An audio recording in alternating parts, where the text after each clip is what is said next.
سوال یہ پیدا ہوتا ہے، کیسے انسان نیکی کے اعلیٰ درجے تک پہنچ سکتا ہے کہ اپنی محبوب چیز اللہ تعالیٰ کے ہاں خرچ کر کے نیکی کے اعلیٰ مقام تک پہنچ سکیں، ضرورت کے باوجود خرچ کریں تو اعلیٰ درجے تک پہنچ سکتے ہیں۔ کمال درجے تک پہنچنے والوں کے بارے میں فرمایا، انہم کانوا یسارعون فی الخیرات، یقیناً وہ نیک کاموں میں جلدی کرتے تھے۔ ان کے لیے ان کا عمل، ہمارے لیے ہمارا عمل، ہاں لاہے عمل ضرور چھوڑ گئے۔ وہ نیک کاموں میں جلدی کرتے تھے، الہی ہمیں بھی سرعت کے ساتھ نیک کام کرنے کی توفیق عطا فرما دے۔ اور ہاں، اللہ پاک نے یہ جو ارشاد فرمایا، سرعت سے نیکیاں کیسے ہوتی تھیں، ہمیں رغبت اور خوف سے پکارتے تھے اور ہمارے لیے عاجزی کرنے والے تھے۔ یہ آیت نازل ہوئی تو صحابہ کرام کی حالت بہت عجیب تھی۔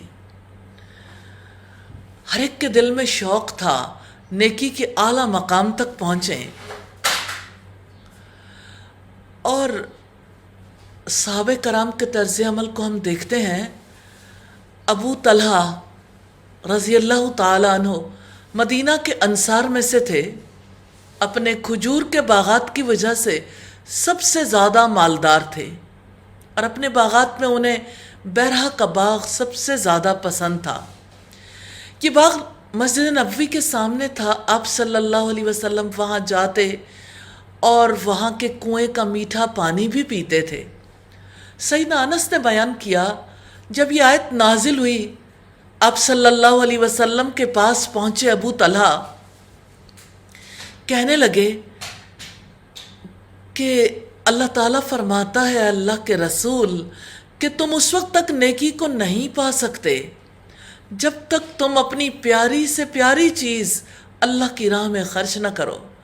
مجھے بیرہ کا باغ سب سے زیادہ پسند ہے، اس لیے میں اسے اللہ تعالیٰ کی راہ میں خیرات کرتا ہوں، اور میں اس کے ذخیرہ آخرت ہونے کی امید رکھتا ہوں۔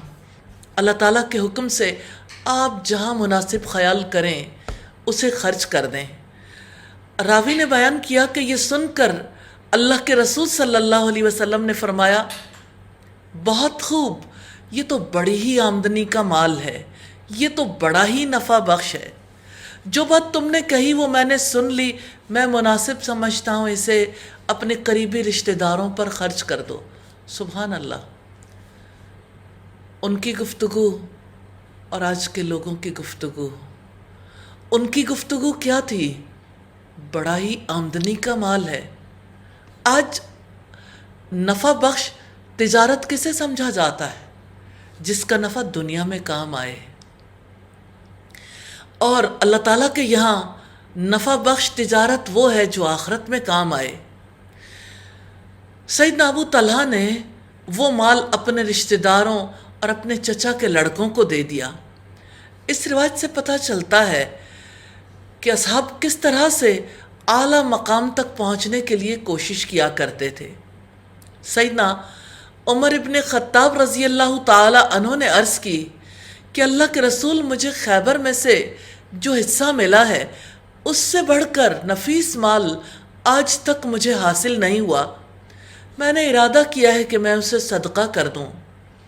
آپ نے فرمایا، اصل اپنے پاس رکھو اور اس کے پھل اللہ تعالیٰ کے راستے میں تقسیم کر دو۔ ابن ماجہ کی روایت ہے 3397 نمبر پر۔ پھر فرمایا، تمام کھانے بنی اسرائیل کے لیے حلال تھے، مگر جو اسرائیل یعنی یعقوب علیہ السلام نے اپنی جان پر حرام کر لیے تھے اس سے پہلے کہ تورات نازل کی جاتی۔ آپ کہہ دیں تورات لاؤ، پھر تم اس کو پڑھو اگر تم سچے ہو۔ یہودی اعتراض کرتے تھے، ایسا کیوں ہے کہ جن کھانوں کو اللہ کے نبی یعقوب علیہ السلام اور ان کی شریعت میں وہ کھانے حرام تھے، اب مسلمانوں نے حلال کیوں کر لیے؟ ان کا اعتراض یہ تھا کہ ملت ابراہیمی پر ہیں، اونٹ کا گوشت کیوں کھاتے ہیں، اس کا دودھ کیوں پیتے ہیں؟ ان کا یہ بھی اعتراض تھا کہ پہلا قبلہ تو بیت المقدس تھا، تبدیل کیوں کیا؟ رب العزت نے واضح کر دیا، سب سے پہلا گھر جو اس روئے زمین پر بنایا گیا وہ مکہ میں واقع ہے۔ یہودیوں سے کہا گیا یقین نہیں آتا، تورات لاؤ، پڑھ کر سناؤ، بات پتہ چل جائے گی، حقیقت کھل جائے گی۔ پھر جس نے اس کے بعد بھی اللہ تعالیٰ پر جھوٹ باندھا تو وہی لوگ ظالم ہیں۔ آپ کہہ دو کہ اللہ تعالیٰ نے سچ فرمایا ہے، چنانچہ ابراہیم کی ملت کی پیروی کرو جو یکسو تھا اور مشرکوں میں سے نہ تھا۔ یہاں دیکھنے کی بات یہ ہے کہ ملت ابراہیم سے کیا مراد ہے؟ اس سے مراد زندگی کے وہ طور طریقے ہیں، وہ دین ہے جو ابراہیم علیہ السلام نے اپنی زندگی میں اختیار کیا، یعنی اللہ تعالیٰ کو ایک ماننا، اس کے لیے یکسو رہنا، اس کے لیے ہر دم ہر چیز قربان کرنے کے لیے تیار رہنا۔ رب العزت نے فرمایا قُلْ إِنَّنِي هَدَانِي رَبِّي إِلَىٰ صِرَاطٍ مُسْتَقِيمٍ، آپ کہہ دیں میرے رب نے مجھے سیدھا راستہ دکھایا ہے۔ وہ ایک مضبوط دین ہے، ملت ابراہیم ہے جو ایک ہی طرف کے تھے، مشرکوں میں سے نہ تھے۔ یہ سورہ الانعام کی آیت نمبر 161 ہے۔ یقیناً پہلا گھر جو لوگوں کے لیے بنایا گیا وہی ہے جو مکہ میں ہے، تمام جہانوں کے لیے بابرکت اور ہدایت ہے۔ اللہ تعالیٰ کا یہ گھر ہر سچے مسلمان کے دل پر کیسے غم کو انڈیل رہا ہے۔ وہ گھر جہاں نہ طواف رکتا تھا، جہاں عمرہ نہیں رکتا تھا، حج اپنے موسم میں ہوتا تھا، آج وہ گھر 5 وقت کی نمازوں میں بھی خالی ہی دکھتا ہے۔ یا ارحم الراحمین، ہمارے گناہ، ہماری خطائیں، ہماری غلطیاں ایسی ہیں جس کی وجہ سے آپ ہم سے ناراض ہیں۔ آپ کا گھر الہی محبت کرنے والوں سے آج خالی ہے۔ یا ارحم الراحمین، آپ سے استدعا ہے الہی ہمیں معاف کر دیجئے اور اپنے گھروں کو آباد کرنے کی توفیق عطا فرما دیجئے۔ وہ تمام جہان والوں کے لیے بابرکت اور ہدایت ہے۔ صحیحین میں ابو ذر رضی اللہ تعالیٰ عنہ سے روایت ہے، کہتے میں نے پوچھا اللہ کے رسول، روئے زمین پر کون سی مسجد پہلے بنائی گئی؟ آپ نے فرمایا مسجد حرام۔ میں نے پوچھا پھر کون سی؟ آپ نے فرمایا مسجد اقصی۔ میں نے پوچھا دونوں کے درمیان کتنی مدت کا فاصلہ ہے؟ آپ صلی اللہ علیہ وسلم نے فرمایا 40 برس۔ صحیح بخاری کی 3366 نمبر روایت ہے۔ فیہ آیاتم بیناتم مقام ابراہیم، اس میں واضح نشانیاں ہیں، مقام ابراہیم ہے۔ ومن دخلہ کان آمنا، اور جو اس میں داخل ہوا وہ امن والا ہو گیا۔ یہ امن محض تلوار سے تو نہیں تھا، یہ امن محض جنگوں سے تو نہیں تھا، یہ امن ہر اعتبار سے تھا۔ بات یقین کی ہے، ہمارے رب نے اپنی کتاب میں فرمایا وَمَن دَخَلَهُ كَانَ آمِنًا، جو اس میں داخل ہوا وہ امن والا ہو گیا، ہر ایک چیز سے اسے امن ملے گا۔ ایک چھوٹا سا وائرس کیسے اس حرم میں جا کے بدامنی پھیلا سکتا ہے، جبکہ بدامنی پھیلانے کے لیے اللہ تعالیٰ نے انسانوں کو بھی آزاد نہیں چھوڑا۔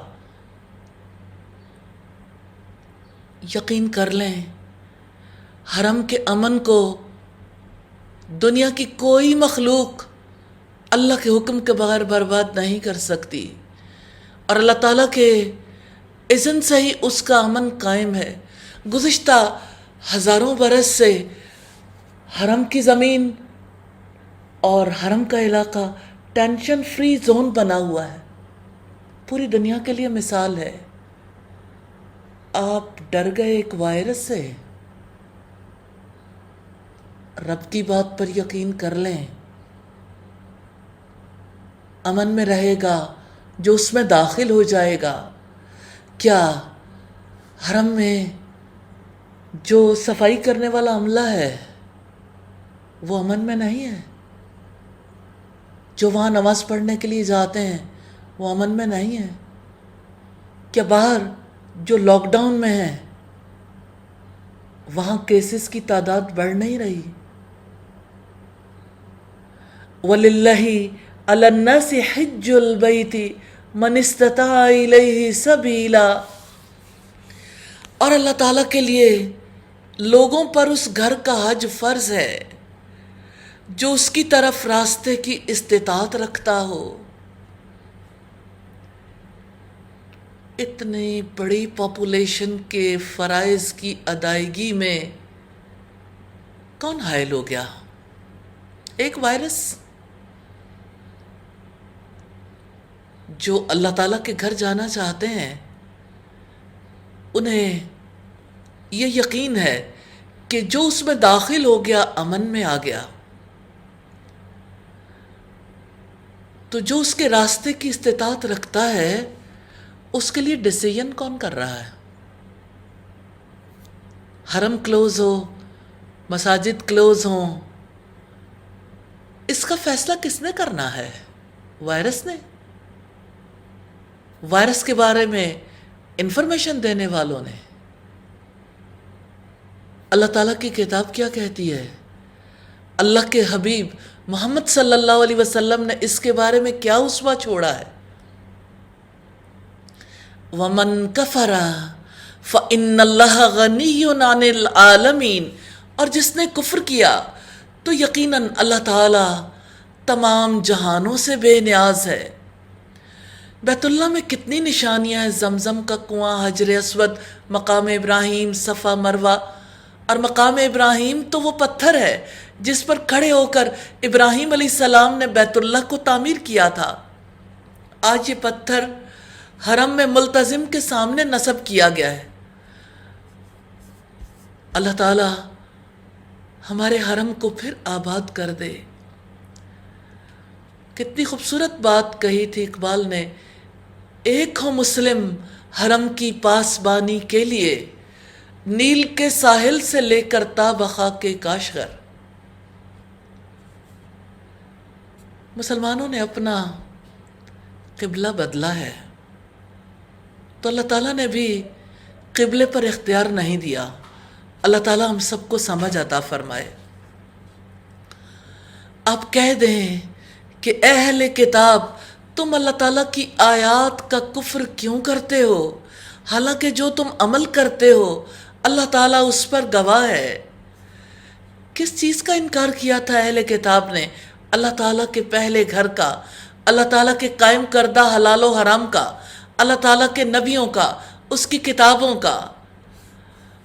آپ کہہ دیں کہ اے اہل کتاب، تم کیوں اللہ تعالیٰ کی راہ سے روکتے ہو اس شخص کو جو ایمان لایا؟ تم اس راہ میں کجی ہو حالانکہ تم خود گواہ ہو، اور اللہ تعالیٰ اس کے بارے میں ہرگز بے خبر نہیں ہے جو تم عمل کرتے ہو۔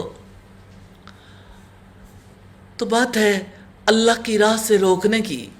اس سے مراد اللہ تعالیٰ کی کتاب سے روکنا، اللہ تعالیٰ کے نبی کی تعلیمات سے روکنا ہے۔ کتنی عجیب بات ہے، ایسا لگتا ہے سب سے زیادہ درد مند وہ ہیں جو مختلف چینلز پر بیٹھ کر بات چیت کرتے ہیں۔ مجھے کسی نے کہا کہ یہ بتائیں کہ جن لوگوں کو مساجد کے کھلنے پر بہت زیادہ بے اطمینانی ہے، ان میں سے کتنے لوگ مسجد سے محبت کرتے ہیں، نمازوں کی ادائیگی میں مصروف ہوتے ہیں؟ دیکھیں، اللہ تعالیٰ جانتا ہے سارے معاملات کو اور اسی نے حساب کتاب لینا ہے۔ لیکن بات یہ ہے کہ آپ مسلم ہیں، اپنے دل سے یہ سوال نہیں کریں گے؟ پوچھیں گے نہیں کہ میرے دل میں کس کا درد ہے؟ یہاں لاکھوں بچہ نشے میں مبتلا ہو گیا، آئس کا نشہ کرنے والے ہمارے ملک میں کتنی بڑی تعداد میں کتنی جلد زندگی سے ہاتھ دھو بیٹھتے ہیں۔ جب لاہور کے اسکولوں کے بچے نشے میں ڈوب رہے تھے اس وقت درد کیوں نہیں تھا؟ یہ درد امپورٹڈ ہے یا اندر سے ابھرنے والا ہے؟ اور یہ سارا درد آخر نمازیوں کے لیے ہی کیوں ہے؟ اور یہ سارا درد آخر تعلیمی اداروں میں جانے والوں کے لیے ہی کیوں ہے؟ ایک نظر ذرا اندر کے بازاروں اور پچھلے علاقوں کی طرف بھی ڈالیے، وہاں کرونا کا کوئی خطرہ نہیں ہے، سارا خطرہ مسجد میں ہے، اور دنیا بھر کے لوگ مسجد کے نمازیوں سے اچانک اتنی محبت کیسے کرنے لگ گئے؟ سوچنے کی بات ہے، اب بھی سوچئے گا، اور اللہ تعالیٰ سے ایک دعا ضرور کیجئے گا، اللہم ارنا الحق حقا، اے اللہ مجھے حق کو، سچائی کو، ٹروتھ کو سچ کر کے دکھا دے، وَأَرِنَا الْبَاطِلَ بَاطِلًا، اور ہمیں باطل کو باطل کر کے دکھا دے۔ ہاں یہ دعا بھی کیجئے گا، یہ اللہ کے رسول صلی اللہ علیہ وسلم کی سکھائی ہوئی دعا ہے، اللہم ارنا الحق حقا، اے اللہ ہمیں حق کو حق کر کے دکھا دے، وارزقنا اتباعہ، اور ہمیں اس کی اتباع کرنے کی توفیق عطا کر دے، وَأَرِنَا الْبَاطِلَ بَاطِلًا، اور ہمیں باطل کو باطل کر کے دکھا دے، وَارْزُقْنَا اجْتِنَابَهُ، اور ہمیں اس سے اجتناب کرنے کی، بچنے کی، بھاگنے کی توفیق عطا فرما دے، وَأَرِنَا الْأَشْيَاءَ كَمَا هِيَ، اور ہمیں اشیاء کی حقیقت کو جیسی کہ وہ ہیں ان کی اصلیت دکھا دے۔ یا اللہ ہمیں آج کے اس دور میں جب کہ سچائی مشتبہ بنائی جا رہی ہے، الہی حق کو حق کر کے دکھا دے، اور الہی سب پر اپنے خاص فضل و کرم سے، رمضان کا مہینہ قریب ہے، شیاطین جکڑے جانے والے ہیں، الہی سچ کو سچ کر کے دکھا دے، ساری دنیا پر اس کی ریالٹی کو کھول دے۔ پھر فرمایا، اے لوگو جو ایمان لائے ہو، اگر تم ان لوگوں میں سے ایک گروہ کی اطاعت کرو گے جنہیں کتاب دی گئی تو وہ تمہارے ایمان کے بعد تمہیں کافر بنا کر لوٹا دیں گے،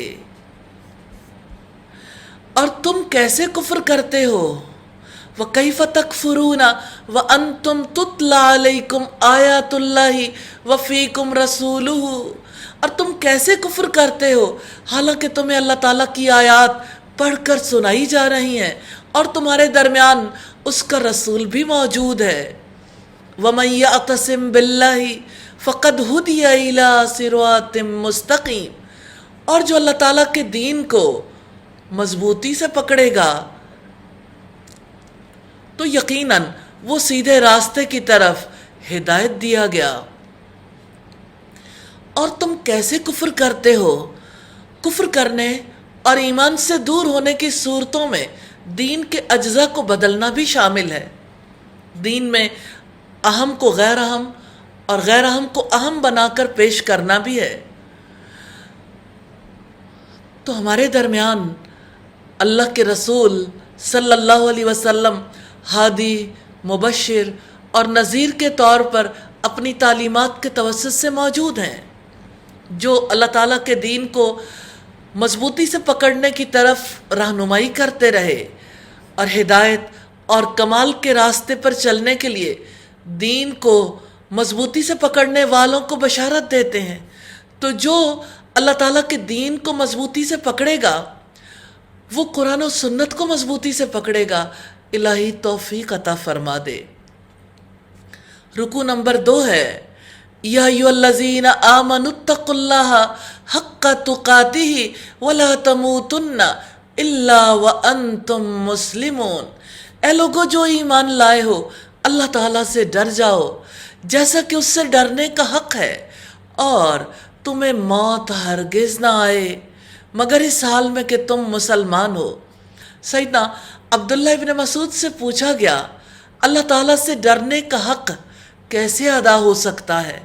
انہوں نے جواب دیا اللہ تعالیٰ کا ذکر کیا جائے، اس کو بھلایا نہ جائے، اللہ تعالیٰ کا شکر ادا کیا جائے، اس کی ناشکری نہ کی جائے، اللہ تعالیٰ کی اطاعت کی جائے، اس کی نافرمانی نہ کی جائے۔ سیدنا ابن عباس نے فرمایا حق تقاتہ کا مطلب ہے کہ اللہ تعالیٰ کی راہ میں جہاد کریں جیسا کہ جہاد کرنے کا حق ہے، اور اللہ تعالیٰ کے بارے میں کسی ملامت کرنے والے کی ملامت سے نہ ڈریں، اور انصاف کے ساتھ اللہ تعالیٰ کے لیے کھڑے ہوں۔ اللہ تعالیٰ ہم سب کو توفیق عطا فرمائے۔ پھر فرمایا وَاعْتَصِمُوا بِحَبْلِ اللَّهِ جَمِيعًا وَلَا تَفَرَّقُوا، اور سب مل کر اللہ تعالیٰ کی رسی کو مضبوطی سے تھام لو اور جدا جدا نہ ہو جاؤ، اور اپنے اوپر اللہ تعالیٰ کی نعمت کو یاد کرو کہ جب تم ایک دوسرے کے دشمن تھے تو اللہ تعالیٰ نے تمہارے دلوں کے درمیان الفت ڈال دی، تو تم اس کی نعمت سے بھائی بھائی بن گئے، اور تم آگ کے گڑھے کے کنارے پر تھے تو اس نے تمہیں اس سے بچا لیا۔ اس طرح اللہ تعالیٰ اپنی نشانیاں تمہارے لیے کھول کر بیان کرتا ہے تاکہ تم ہدایت پاؤ۔ اللہ تعالیٰ نے حکم دیا ہے کہ اللہ کی رسی کو مضبوطی سے تھام لو، تو اللہ تعالیٰ کی مضبوط رسی کیا ہے؟ اللہ کے رسول صلی اللہ علیہ وسلم نے فرمایا اللہ تعالیٰ کی کتاب اس کی رسی ہے جسے آسمان سے زمین کی طرف لٹکایا گیا ہے۔ تو یہ مضبوط رسی اللہ تعالیٰ کی کتاب ہے۔ آپ صلی اللہ علیہ وسلم نے فرمایا یہ قرآن اللہ تعالیٰ کی رسی ہے جس کا ایک سرا اللہ تعالیٰ کے ہاتھ میں ہے اور دوسرا سرا بندے کے ہاتھ میں۔ جو کوئی اللہ تعالیٰ سے مضبوط تعلق قائم کرنا چاہتا ہے، جو کوئی یہ چاہتا ہے کہ ہمیشہ وہ اپنے رب سے جڑا رہے، اس کو چاہیے کہ قرآن کو تھام لے، اس کا علم حاصل کرے، اس کو سمجھے، اور قرآن سیکھنے والوں سکھانے والوں میں ہمیشہ شامل رہے۔ اللہ تعالی ہم سب کو توفیق عطا فرما دے۔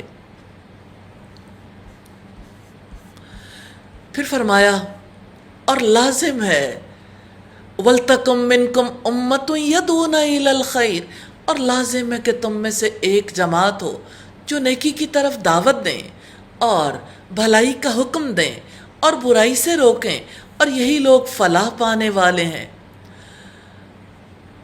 بھلائی کا حکم دینا، برائی سے روکنا ہر مسلمان پر لازم ہے۔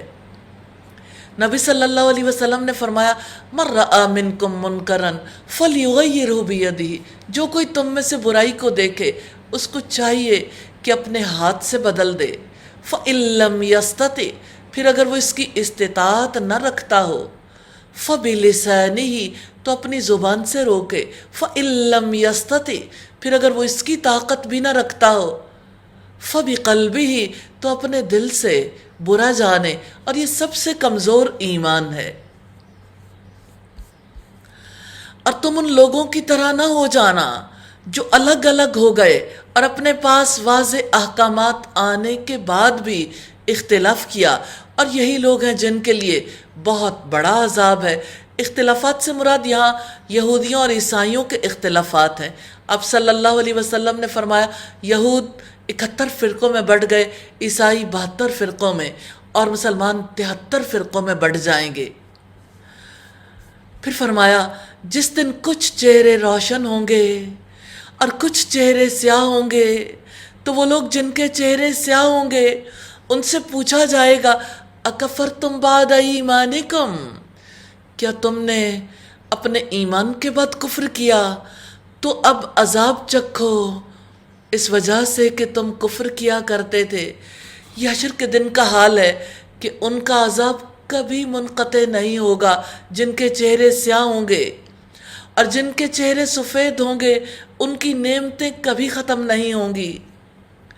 رب العزت نے فرمایا اس دن کچھ چہروں پر خاک اڑ رہی ہوگی، ان پر سیاہی چھائی ہوئی ہوگی، یہی لوگ کافر اور بدکار ہیں۔ اور جن کے چہرے سفید ہوں گے سو وہ اللہ تعالیٰ کی رحمت میں ہوں گے، وہ اس میں ہمیشہ رہنے والے ہیں۔ ابن عباس نے اس آیت کے بارے میں فرمایا اللہ تعالیٰ نے خبر دی ہے کہ خیر کا ثواب اور شر پر عذاب دائمی ہوگا، کبھی منقطع نہیں ہوگا۔ تفسیر ابن ابی حاتم کی روایت ہے۔ تلک آیات اللہ نتلوہا علیک بالحق، یہ اللہ تعالیٰ کی آیات ہیں جو ہم حق کے ساتھ پڑھ کر آپ کو سناتے ہیں، اور اللہ تعالیٰ تمام جہانوں کے لیے ظلم کا ارادہ نہیں رکھتا۔ یہ آیات جو ہدایت اور خیر پر مشتمل ہیں ہم حق کے ساتھ پڑھ کر آپ کو سناتے ہیں۔ جس نے ان کو قبول کیا وہ نجات پا گیا، جس نے اعراض کیا وہ ہلاک ہو گیا۔ وَلِلَّهِ مَا فِي السَّمَاوَاتِ وَمَا فِي الْأَرْضِ، اور اللہ تعالیٰ ہی کے لیے ہے جو کچھ آسمانوں میں ہے اور جو کچھ زمین میں ہے۔ وَإِلَى اللَّهِ تُرْجَعُ الْأُمُورِ، اور سارے معاملات ہی اللہ تعالیٰ کی طرف لوٹائے جاتے ہیں۔ ابن عباس نے اس آیت کے بارے میں کہا کہ اللہ تعالیٰ نے فرمایا کہ اس نے سارے آسمان بنائے، جو کچھ آسمانوں میں ہے، جو کچھ زمین میں ہے اور جو کچھ ان میں ہے، سب کو بنایا۔ ہر چیز اس ایک اللہ کی ہے۔ اللہ تعالیٰ ہر چیز کا مالک ہے، مختار ہے، جو چاہے فیصلے کر سکتا ہے۔ دنیا میں بہت سے معاملات اور بہت سے اختلافات ہیں جن کا فیصلہ نہیں ہو سکتا، قیامت کے دن اللہ تعالیٰ خود فیصلہ کریں گے۔ رکوع نمبر 3 ہے کنتم خیر امت اخرجت للناس، تم بہترین امت ہو جو لوگوں کے لیے نکالی گئی ہے۔ تم بھلائی کا حکم دیتے ہو اور برائی سے روکتے ہو، اور تم اللہ تعالیٰ پر ایمان رکھتے ہو۔ اور اگر اہل کتاب بھی ایمان لے آتے تو ضرور ان کے لیے بہتر ہوتا، ان میں سے کچھ مومن ہیں اور ان کے اکثر نافرمان ہیں۔ تو مسلمانوں کے خیر امت یعنی بہترین امت ہونے کا سبب ایمان باللہ ہے، امر بالمعروف نہی عن المنکر ہے۔ امت بھی انہی خصوصیات کی حامل ہوگی تو خیر امت کہلائے گی۔ تو جو بھی امر بالمعروف اور نہی عن المنکر کا کام نہیں کرے گا، نیکی کا حکم نہیں دے گا، برائی سے نہیں روکے گا، برائی کو ٹالریٹ کرنا سیکھ جائے گا اہل کتاب سے، تو وہ بھی اہل کتاب کی طرح ہوگا۔ کیونکہ سورہ المائدہ میں رب العزت نے فرمایا کانوا لا یتناہون عن منکر فعلوہ لبئس ما کانوا یفعلون، وہ ایک دوسرے کو برائی سے نہیں روکتے تھے جس کو وہ کر لیتے تھے، یقیناً بہت برا ہے جو وہ کر رہے تھے۔ حافظ ابن کثیر کہتے ہیں مسلمانوں کو یہ اعزاز محمد رسول اللہ کی وجہ سے ملا ہے، کیونکہ اللہ تعالیٰ نے انہیں رسولوں میں سب سے اشرف بنایا ہے اور انہیں کامل دین دے کر بھیجا ہے جو کسی اور نبی کسی اور رسول کو نہیں ملا۔ ان کے دین پر پابند رہنے سے تھوڑا عمل بھی دوسرے مذاہب والوں کے اعمال کثیر سے زیادہ افضل ہے۔ وہ تمہیں معمولی تکلیف کے سوا ہرگز کوئی نقصان نہیں پہنچا سکتے۔ اگر وہ تم سے جنگ کریں گے تو تم سے پیٹھیں پھیر کر چلے جائیں گے، پھر وہ نہیں مدد کیے جائیں گے۔ قرآن حکیم علل اعلان کہتا ہے کفر ہمیشہ مغلوب رہے گا، ایمان کی فتح ہوگی۔ ایمان تو ہو، ایمان ہوگا تو فتح ہوگی انشاءاللہ تعالی۔ باطل کے پاؤں نہیں ہوتے، مگر یہ اس وقت ہوتا ہے جب مقابلہ صحیح مومن اور کافر کے درمیان ہو۔ ضربت علیہم الذلۃ اینما ثقفوا الا بحبل من اللہ وحبل من الناس، یہ جہاں کہیں بھی پائے جائیں ذلت ان پر مسلط کر دی گئی، سوائے اس کے کہ اللہ تعالیٰ کی یا لوگوں کی پناہ میں ہوں اور وہ اللہ تعالیٰ کے غضب کے ساتھ لوٹے اور ان پر محتاجی مسلط کر دی گئی، اس کی وجہ یہ ہے کہ وہ اللہ تعالیٰ کی آیات سے کفر کرتے تھے اور وہ پیغمبروں کو کسی حق کے بغیر قتل کرتے تھے۔ یہ اس وجہ سے ہوا کہ انہوں نے نافرمانی کی اور وہ حدود سے گزر جاتے تھے۔ وہ سب برابر نہیں ہیں۔ اہل کتاب میں سے ایک جماعت قیام کرنے والی ہے جو رات کے اوقات میں اللہ تعالیٰ کی آیات کی تلاوت کرتے ہیں، وہ سجدے کرتے ہیں۔ ابن مسعود فرماتے ہیں اہل کتاب اور امت محمد برابر نہیں ہو سکتے۔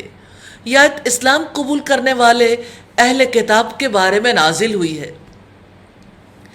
وہ اللہ تعالیٰ پر اور آخرت کے دن پر ایمان رکھتے ہیں اور بھلائی کا حکم دیتے ہیں اور برائی سے روکتے ہیں اور خیر کے کاموں میں بھاگ دوڑ کرتے ہیں، اور یہی لوگ صالحین میں سے ہیں۔ یہودیوں میں اچھے لوگ عبداللہ ابن سلام، اسد بن عبید، سالبہ بن سعید اور اسید وغیرہ تھے۔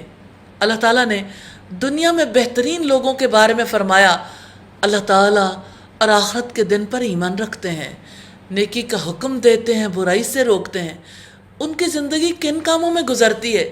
وہ بھلائی کے کاموں میں بھاگ دوڑ کرتے ہیں۔ رک کے سوچئے گا ضرور، بھاگ دوڑ تو دنیا میں سب لوگوں کی ہے۔ ہر کوئی جب صبح بیدار ہوتا ہے اس کی بھاگ دوڑ کا سلسلہ شروع ہو جاتا ہے۔ رخ کس کی جانب ہے؟ صبح سویرے گاڑیاں بھاگنا شروع کرتی تھیں، اب تو آپ اچھے طریقے سے اندازہ کر سکتے ہیں، اب گھروں کے اندر بھاگ دوڑ شروع ہو جاتی ہے، شام تک، رات گئے تک یہ بھاگ دوڑ جاری رہتی ہے۔ ساری بھاگ دوڑ اس دنیا کے لیے جو لاک ڈاؤن میں چلی جائے تب بھی زندگی تو بسر ہو ہی جاتی ہے، اور بھلائی میں سے جو بھی وہ کریں گے اس کی ناقدری ہرگز نہیں کی جائے گی، اور اللہ تعالیٰ متقی لوگوں کو خوب جاننے والا ہے۔ بھلائی کے کام کرتے وقت شیطان انسان کے اندر وسوسہ ڈالتا ہے کہ یہ کام قبول نہیں ہوگا، تو وہ کہتا ہے ایسا بے مقصد کام کرنے کا کیا فائدہ؟ اللہ تعالیٰ نے انسان کی ذہن سازی کی ہے، ناقدری نہیں ہوگی، تمہارا رب قدردان ہے، جس کے لیے کرو گے وہ اس کا پورا پورا اجر دے گا۔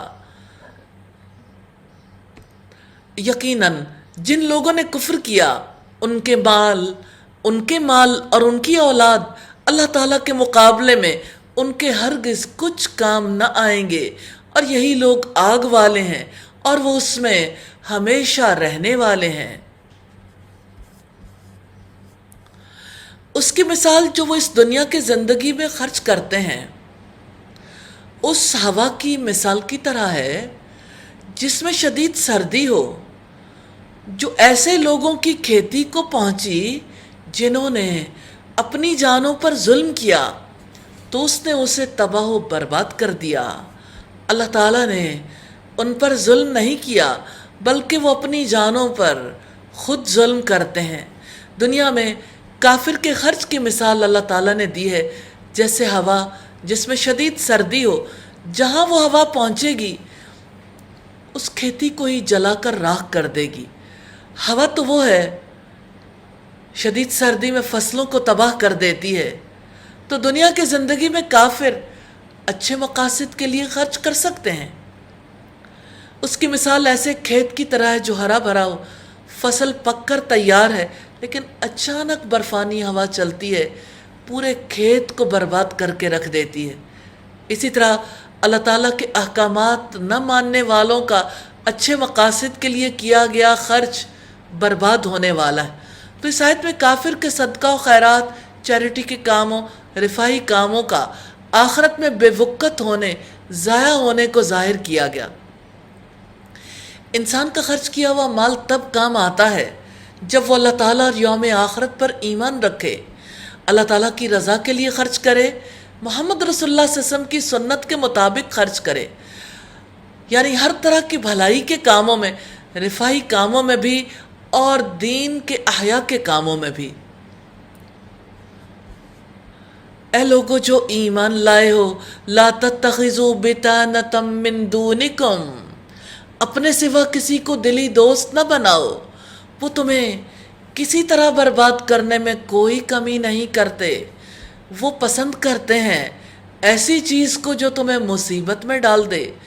ان کا بغض ان کے منہوں سے ظاہر ہو چکا ہے، اور جو ان کے سینے چھپاتے ہیں زیادہ بڑا ہے۔ یقیناً ہم نے تمہارے لیے آیات کھول کر بیان کر دی ہیں اگر تم سمجھتے ہو۔ بتانا دلی دوست اور رازدار کو کہتے ہیں۔ اسلامی حکومت میں نان بلیورز کو، نان مسلمز کو کلیدی مناصب پر فائز کرنا جائز نہیں ہے۔ سیدنا عمر ابن خطاب سے ایک بار کہا گیا، ہیرا کا ایک شخص بڑا اچھا لکھنے والا، بہت اچھے حافظے والا ہے، آپ اسے اپنا منشی رکھ لیں۔ آپ نے فرمایا اس کا مطلب یہ ہوگا کہ غیر مومن کو بتانا بنا لوں، جبکہ اللہ تعالیٰ نے منع فرمایا ہے۔ دیکھو تم لوگ ہی ان سے محبت کرتے ہو، وَلَا يُحِبُّونَكُمْ، اور وہ تم سے محبت نہیں کرتے، حالانکہ تم ساری کتابوں پر ایمان رکھتے ہو، اور جب وہ تم سے ملتے ہیں تو کہتے ہیں کہ ہم ایمان لائے ہیں، اور جب اکیلے ہوتے ہیں تو تم پر غصے سے انگلیاں چباتے ہیں۔ قُلْ مُوتُوا بِغَيْظِكُمْ، آپ کہہ دیں اپنے غصے سے ہی تم مر جاؤ۔ بلا شبہ اللہ تعالیٰ دلوں کی باتوں کو خوب جاننے والا ہے، وہ علیم بذات الصدور ہے۔ تم ان کے لیے اسلام چاہتے ہو اور وہ بہترین چیز ہے، اور وہ تمہارے لیے کفر چاہتے ہیں اور وہ ہلاکت تک پہنچانے والا ہے۔ اگر تمہیں کوئی بھلائی پہنچے تو انہیں بری لگتی ہے، اور اگر تمہیں کوئی مصیبت پہنچے تو وہ اس پر خوش ہوتے ہیں، اور اگر تم صبر کرو اور اللہ تعالیٰ سے ڈرو تو ان کی خفیہ تدبیر تمہیں کچھ بھی نقصان نہیں پہنچائے گی۔ یقیناً جو وہ عمل کرتے ہیں اللہ تعالیٰ اس کا احاطہ کرنے والا ہے۔ رکوع نمبر 4 ہے، اور یہاں سے رسول اللہ صلی اللہ علیہ وسلم کے غزوے کے حالات شروع ہوتے ہیں، اور اب صلی اللہ علیہ وسلم کی ایک نئی تصویر ہے آپ کے سامنے۔ سپہ سالار کی حیثیت میں آپ صلی اللہ علیہ وسلم نے کتنا خوبصورت اسوہ چھوڑا ہے۔ وَإِذْ غَدَوْتَ مِنْ أَهْلِكَ تُبَوِّئُ الْمُؤْمِنِينَ مَقَاعِدَ لِلْقِتَالِ، اور جب آپ صبح کے وقت اپنے گھروں سے نکل کر مومنوں کو جنگ کے مورچوں پر متعین کر رہے تھے، اور اللہ تعالیٰ سب کچھ سننے والا، سب کچھ جاننے والا ہے۔ سیدنا برا بن عازب سے سنا گیا، بیان کرتے تھے کہ رسول اللہ صلی اللہ علیہ وسلم نے غزوہ احد کے موقع پر تیر اندازوں کے 50 آدمیوں کا آفیسر سیدنا عبداللہ ابن جبیر کو بنایا تھا۔ آپ نے انہیں تاکید کی تھی، اگر تم یہ بھی دیکھ لو کہ پرندے ہم پر ٹوٹ پڑے ہیں پھر بھی اپنی جگہ سے مت ہٹنا جب تک میں تمہیں کہلا نہ بھیجوں۔ اس طرح اگر تم یہ دیکھو کہ کفار کو ہم نے شکست دے دی ہے، انہیں پامال کر دیے، پھر بھی نہ ہٹنا جب تک کہ میں تمہیں خود نہ بلا بھیجوں۔ صحیح بخاری کی 3039 نمبر روایت۔ اب جانتے ہیں مسلمانوں کے ساتھ کیا واقعہ پیش آیا تھا غزوہ احد کے موقع پر، اور اللہ تعالیٰ نے یہاں صبح کی سرگرمی کو بیان کیا کہ جب آپ مومنوں کو جنگ کے مورچوں پر متعین کر رہے تھے، اس وقت جو ہدایات لوگوں کو دے رہے تھے، عظیم سپہ سالار کی بات، ان کی ایکٹیویٹی کو اللہ تعالیٰ نے ساری انسانیت کے سامنے رکھا ہے۔ غزوہ احد شوال 3 ہجری میں پیش آیا تھا، جس میں مشرکین کی تعداد 3000 اور مسلمانوں کی تعداد 1000 تھی۔ غزوہ بدر میں مشرکین نے شکست کھائی تھی، انتقام چین نہیں لینے دے رہا تھا، اس لیے ایک اور جنگ کا فیصلہ کیا گیا کہ احد کے مقام پر لڑی جائے گی۔ جنگ کے لیے 1000 اونٹ اور 50,000 دینار کی رقم جمع کی گئی۔ اس جنگ کے لیے 2 شعلہ بیان شعراء کی خدمات حاصل کی گئیں جو بدوی قبائل کو بھڑکاتے تھے، اور یہی جنگ تھی۔ عبداللہ ابن ابی اپنے 300 ساتھیوں کو لے کر مسلمانوں سے الگ ہو گیا تھا۔ تو اس صورتحال میں آپ صلی اللہ علیہ وسلم انتہائی اعتماد کے ساتھ سب کو جنگ کے مورچوں پر متعین کر رہے تھے۔ اذ ہمت طائفتان منکم ان تفشلا، جب تم میں سے دو جماعتیں ارادہ کر چکی تھیں کہ ہمت ہار جائیں۔ یہ بنو حارثہ اور بنو سلمہ تھے۔ واللہ ولیہما، حالانکہ اللہ تعالیٰ ان دونوں کا مددگار تھا، پس لازم ہے کہ اہل ایمان اللہ تعالیٰ ہی پر بھروسہ کریں۔ یہ بنو حارثہ اور بنو سلمہ تھے جو ہمت ہار رہے تھے۔ وہ کہتے تھے ہمیں اس بات پر اپنی عزت محسوس ہوتی ہے، اللہ تعالیٰ ہی ان دونوں کا مددگار تھا، اگرچہ ان کی غلطی تھی لیکن اللہ تعالیٰ نے انہیں معاف کر دیا۔ اور بلا شبہ یقیناً اللہ تعالیٰ بدر میں بھی تمہاری مدد فرما چکا ہے، حالانکہ تم نہایت کمزور تھے، چنانچہ اللہ تعالیٰ سے ڈر جاؤ تاکہ تم شکر کرو۔ غزوہ بدر میں مسلمانوں کی بے سر و سامانی کا یہ عالم تھا کہ ان کے پاس صرف 2 گھوڑے اور 70 اونٹ تھے۔ غزوہ بدر میں مسلمانوں کی تعداد 313 تھی۔ 65 کلومیٹر کا فاصلہ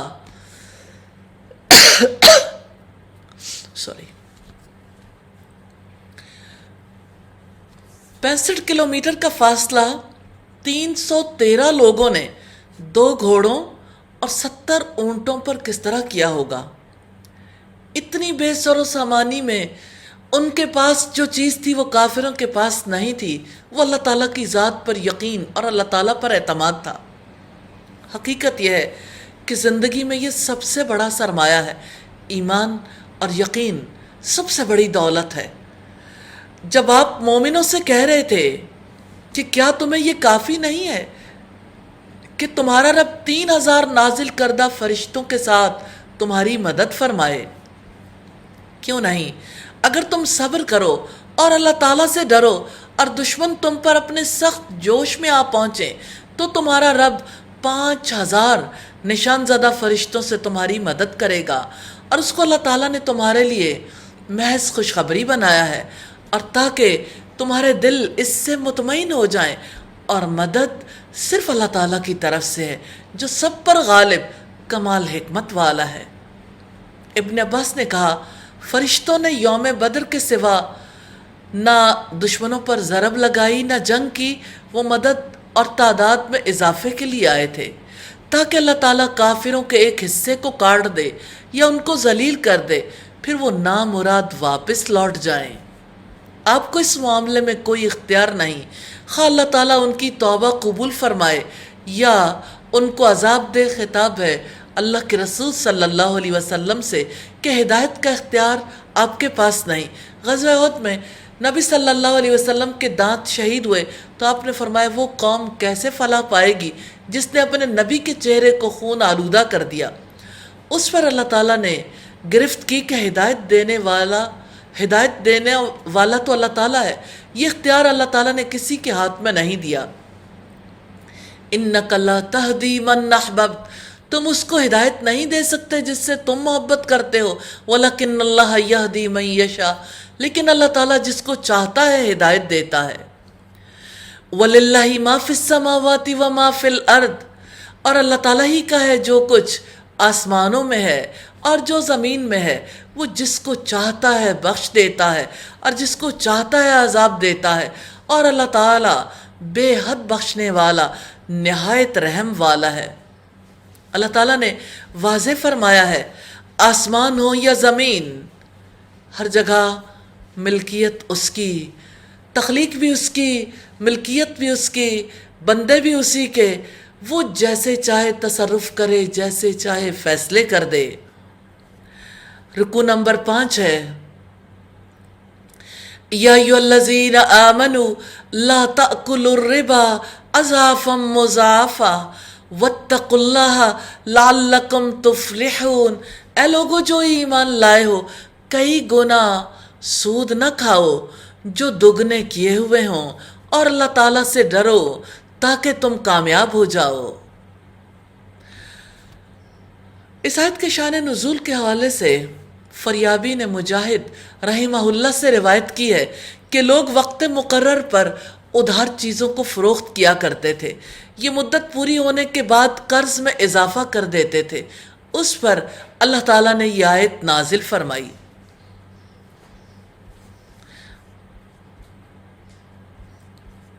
پھر فرمایا وَاتَّقُوا النَّارَ الَّتِي اُعِدَّتْ لِلْكَافِرِينَ، اور اس آگ سے ڈر جاؤ جو کافروں کے لیے تیار کی گئی ہے۔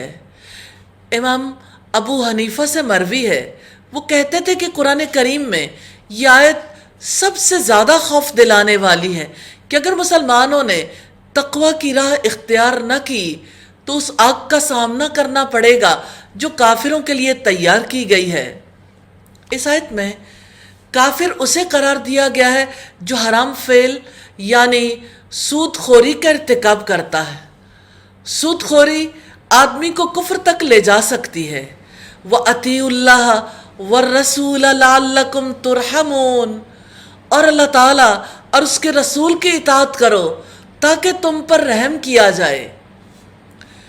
لوگ گناہ کرتے ہیں اور کہتے ہیں اللہ غفور و رحیم ہے، اللہ تعالیٰ بخش دے گا۔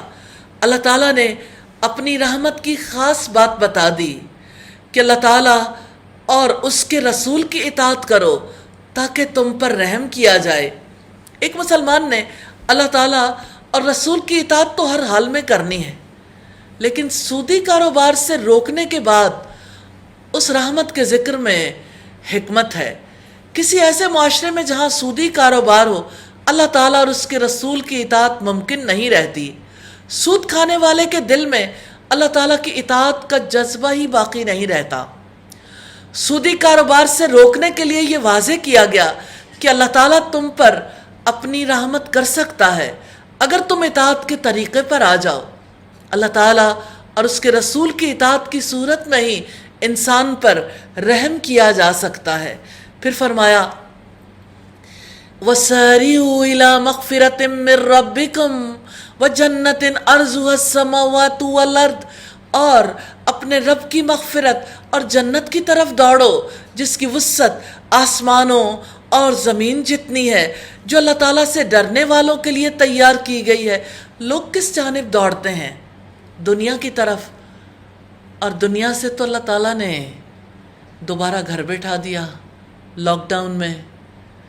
تو اللہ تعالیٰ نے جنت کی طرف دوڑنے کا حکم دیا ہے جس کی وسعت آسمانوں اور زمین جتنی ہے، اللہ تعالیٰ سے ڈرنے والوں کے لیے تیار کی گئی ہے۔ سعید بن جبیر نے اللہ تعالیٰ کے قول کے بارے میں کہا، ساریوں کے بارے میں، کہ اس سے مراد ہے نیک اعمال میں جلدی کر لو۔ ایک حدیث آپ کے سامنے رکھنا چاہتی ہوں۔ سیدنا ابو ہریرہ فرماتے ہیں اللہ کے رسول صلی اللہ علیہ وسلم نے فرمایا، تاریک رات کے ٹکڑوں کی طرح فتنوں کے واقع ہونے سے پہلے پہلے نیک اعمال کی جلدی کر لو۔ صبح کا آدمی ایماندار ہوگا، شام کو کافر ہو جائے گا، شام کو ایماندار ہوگا، صبح کو کافر ہو جائے گا۔ لوگ دین اور دنیا کے سامان کی خاطر لوگ دین کو دنیا کے سامان کی خاطر فروخت کر دیں گے۔ تو بات ہے رب کی مغفرت اور جنت کی طرف بھاگ دوڑ کرنے کی۔ مسند احمد میں ایک ہرقل نے نبی صلی اللہ علیہ وسلم کی خدمت میں اعتراض کے طور پر ایک سوال لکھ بھیجا کہ آپ مجھے جنت کی دعوت دے رہے ہیں جس کی چوڑائی آسمان اور زمین کے برابر ہے، تو یہ فرمائیے کہ پھر جہنم کہاں گئی؟ آپ نے فرمایا سبحان اللہ، جب دن آتا ہے تو رات کہاں جاتی ہے؟ الذین ينفقون في السراء والضراء والكاظمين الغيظ والعافين عن الناس واللہ يحب المحسنین، وہ لوگ جو خوشی اور تکلیف میں خرچ کرتے ہیں اور غصے کو پینے والے اور لوگوں سے درگزر کرنے والے ہیں، اور اللہ تعالیٰ نیکی کرنے والوں کو پسند کرتا ہے۔ خوشی میں جو مال خرچ کرتا ہے تکبر میں مبتلا ہو کر غافل نہیں ہوتا۔ وہ ہر حال میں خوش ہوں یا مغموم ہوں، صحت مند ہوں یا بیمار ہوں، مالدار ہوں یا فقیر، اللہ تعالیٰ کے راستے میں اپنی حیثیت کے مطابق خرچ کرتے ہیں۔ اپنی زندگی کے بارے میں ضرور سوچئے گا، آپ کہاں کہاں خرچ کرتے ہیں۔ آج کل تو یوں محسوس ہوتا ہے کہ سارا خرچ محض بیماروں کے لیے کرنا چاہیے، تو دین کی سربلندی کے کام کیسے ہوں گے؟ ظاہر ہے ہر چیز بیلنس کے ساتھ ہی درست لگتی ہے نا۔ اور ٹھیک ہے، فقراء کا، مساکین کا حق اپنی جگہ پر ہے،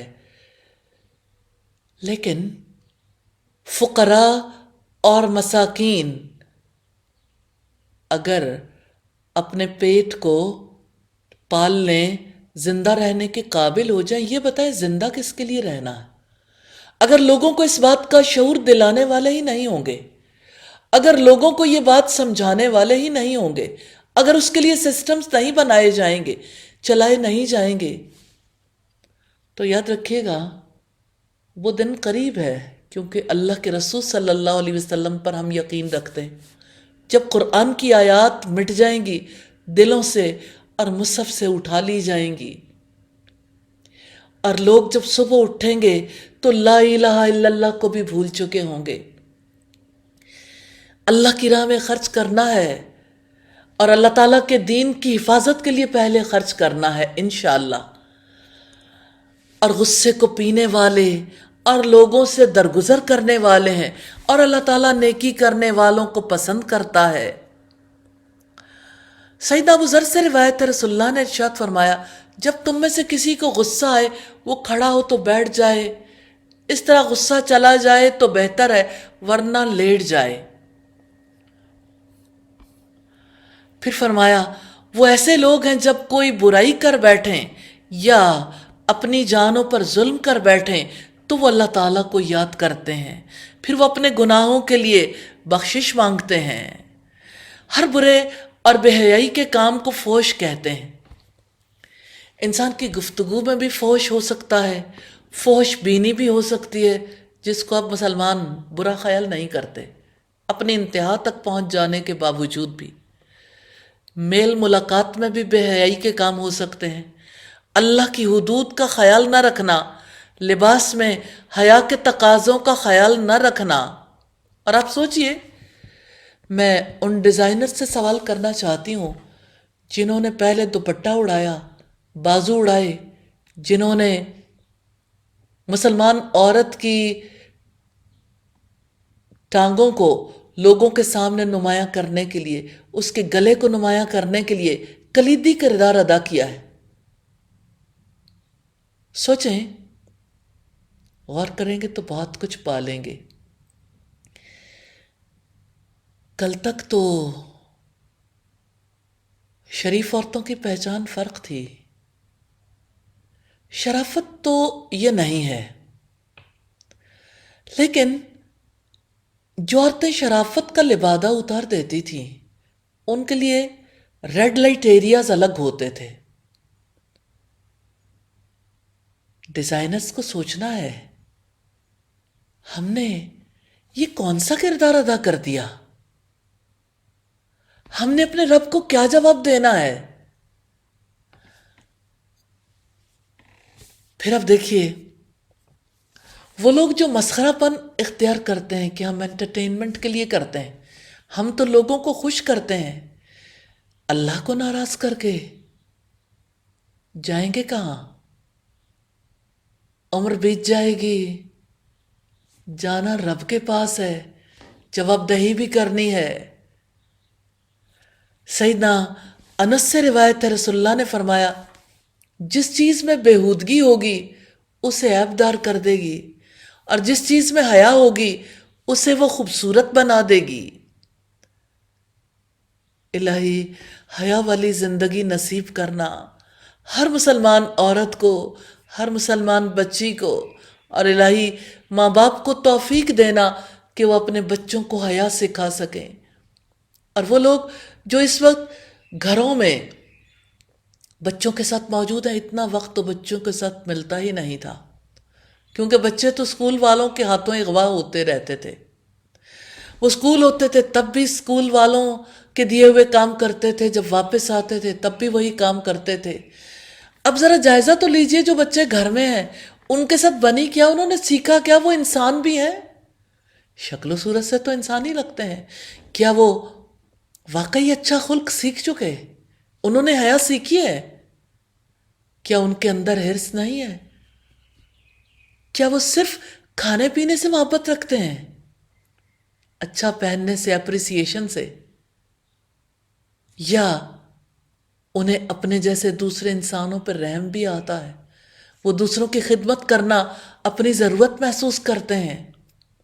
کیا وہ سچ بولتے ہیں یا سچ کا انہیں پتہ ہی نہیں ہے؟ جھوٹ اور سچ میں وہ تمیز ہی نہیں کر سکتے.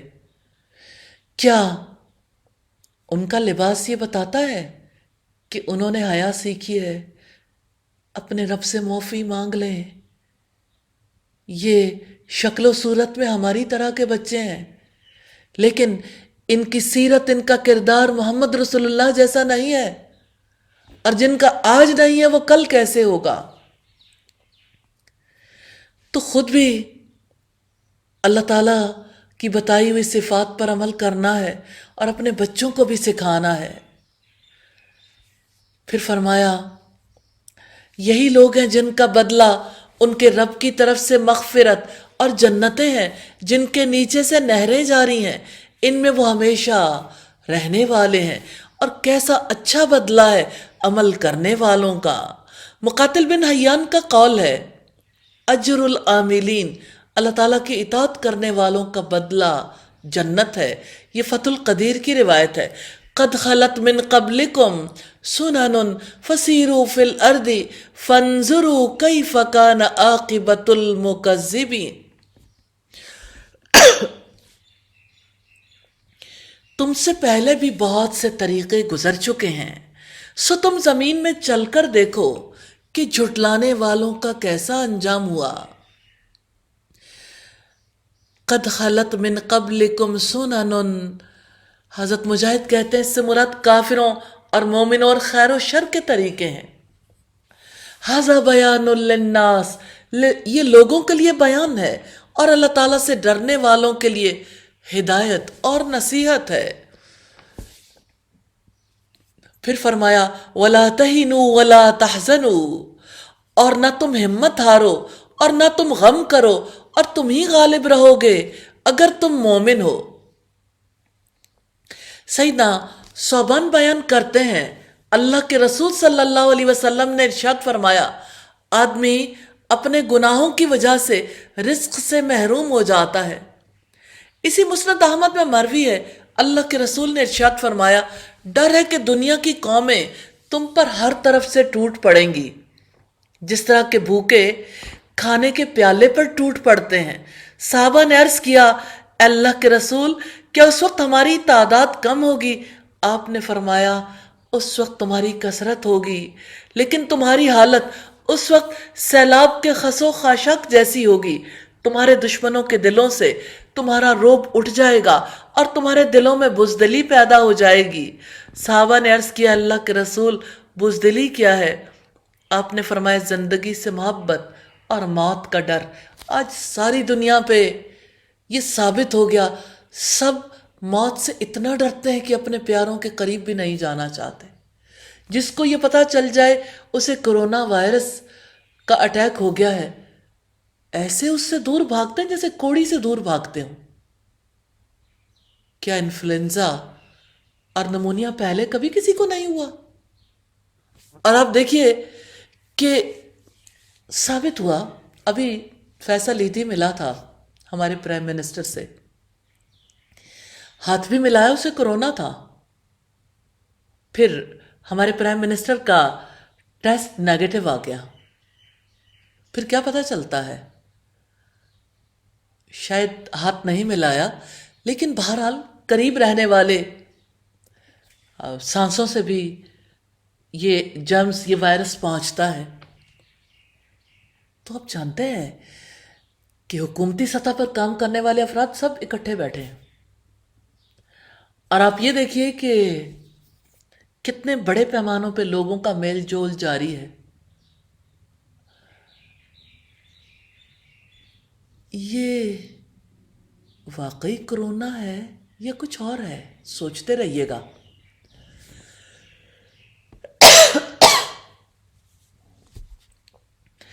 اگر تمہیں چوٹ لگی ہے تو انہیں بھی یقیناً اس جیسی چوٹ لگ چکی ہے، اور یہ دن ہے جنہیں ہم لوگوں کے درمیان گھماتے رہتے ہیں، اور تاکہ اللہ تعالیٰ ان لوگوں کو جان لے جو ایمان لائے اور تم میں سے بعض کو شہید بنا لے، اور اللہ تعالیٰ ظالموں سے محبت نہیں کرتا۔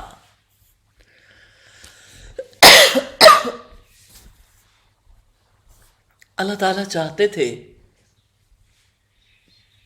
کہ مومنوں میں سے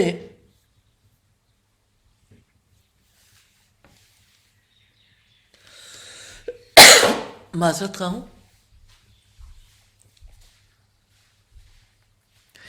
اللہ تعالیٰ چاہتے تھے کہ مومنوں میں سے بھی لوگوں کو شہادت کا درجہ عطا فرمائے۔ میں ایک عجیب شہید کی بات آپ سے کرنا چاہتی ہوں۔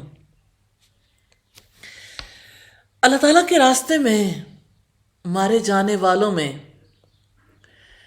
ایک وہ شخص بھی تھے جن کے بارے میں آپ صلی اللہ علیہ وسلم نے صحابہ سے فرمایا، تمہارے ساتھی حنظلہ کو فرشتے غسل دے رہے ہیں، اس کی بیوی سے پوچھو کہ اس کے ساتھ کیا معاملہ ہوا۔ بتایا گیا بیوی سے پوچھ کر کہ جب حنظلہ نے مار کا آرائی کا سنا تو اس پر غسل واجب تھا، لیکن وہ اللہ کے راستے میں اسی حالت میں نکل کھڑا ہوا۔ یہ سن کر رسول اللہ نے فرمایا، اسی وجہ سے فرشتوں نے حنظلہ کو غسل دیا۔ پھر فرمایا، اور تاکہ اللہ تعالیٰ ان لوگوں کو خالص کر لے جو ایمان لائے اور کافروں کو مٹا دے۔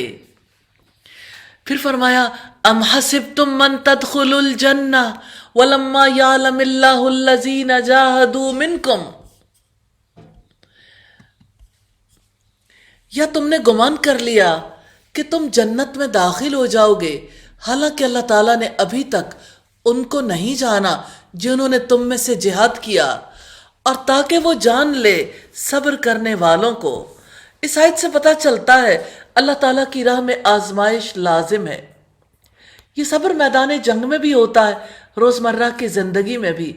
مکی دور میں مسلمانوں پر قریش مکہ کی طرف سے بے پناہ مظالم اور مصائب ڈھائے گئے تو مسلمانوں نے ان پر صبر کیا۔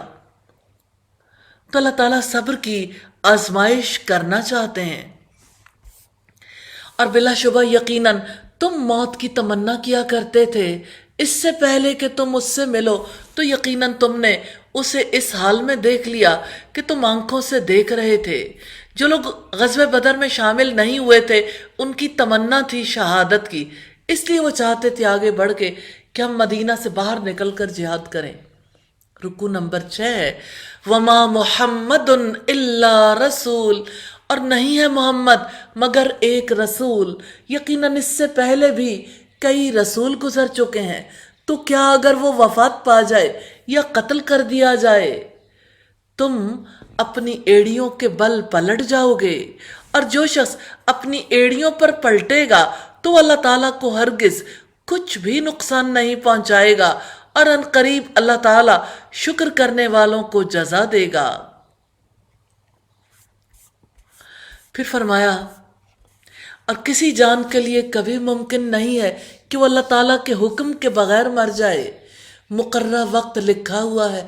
اس بات کا یقین آج لوگوں کو نہیں آتا۔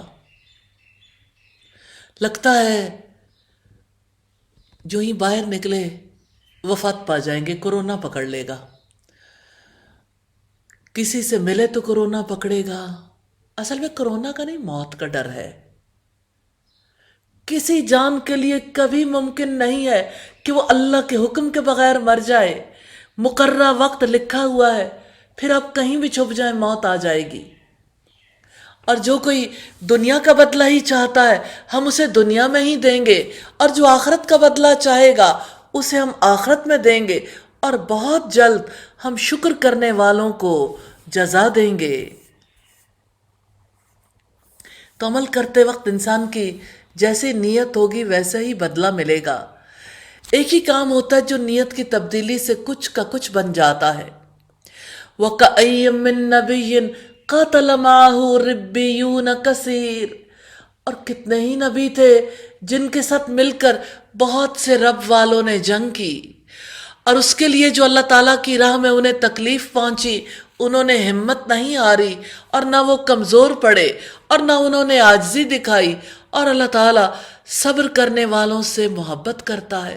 غزوہ احد میں رسول اللہ کی شہادت کی خبر سن کر اور 70 افراد کو شہید کروا کر لوگوں کی ہمتیں پست ہو گئی تھیں، میدان جنگ سے بھاگ کھڑے ہوئے لوگوں نے کمزوری دکھائی، لیکن دشمن کا دباؤ قبول کرنے کے باوجود جب اللہ کے رسول نے لوگوں کو موٹیویٹ کیا تو لوگ صبح ہی حمراء الاسد تک جانے کے لیے تیار ہو گئے، حالانکہ وہ زخموں سے چور چور تھے۔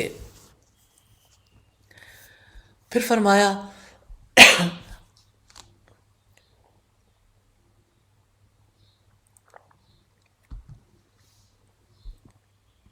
اور ان کی دعا اس کے سوا کچھ نہ تھی کہ انہوں نے کہا، اب بھی کہیے، ربنا اغفر لنا ذنوبنا واسرافنا فی امرنا وثبت اقدامنا وانصرنا علی القوم الکافرین۔ اے ہمارے رب، ہمارے گناہوں کو بخش دیجئے اور ہمارے کام میں ہماری زیادتی کو بھی، اور آپ ہمیں ثابت قدم رکھیں اور کافروں کے مقابلے میں ہماری مدد فرمائیں۔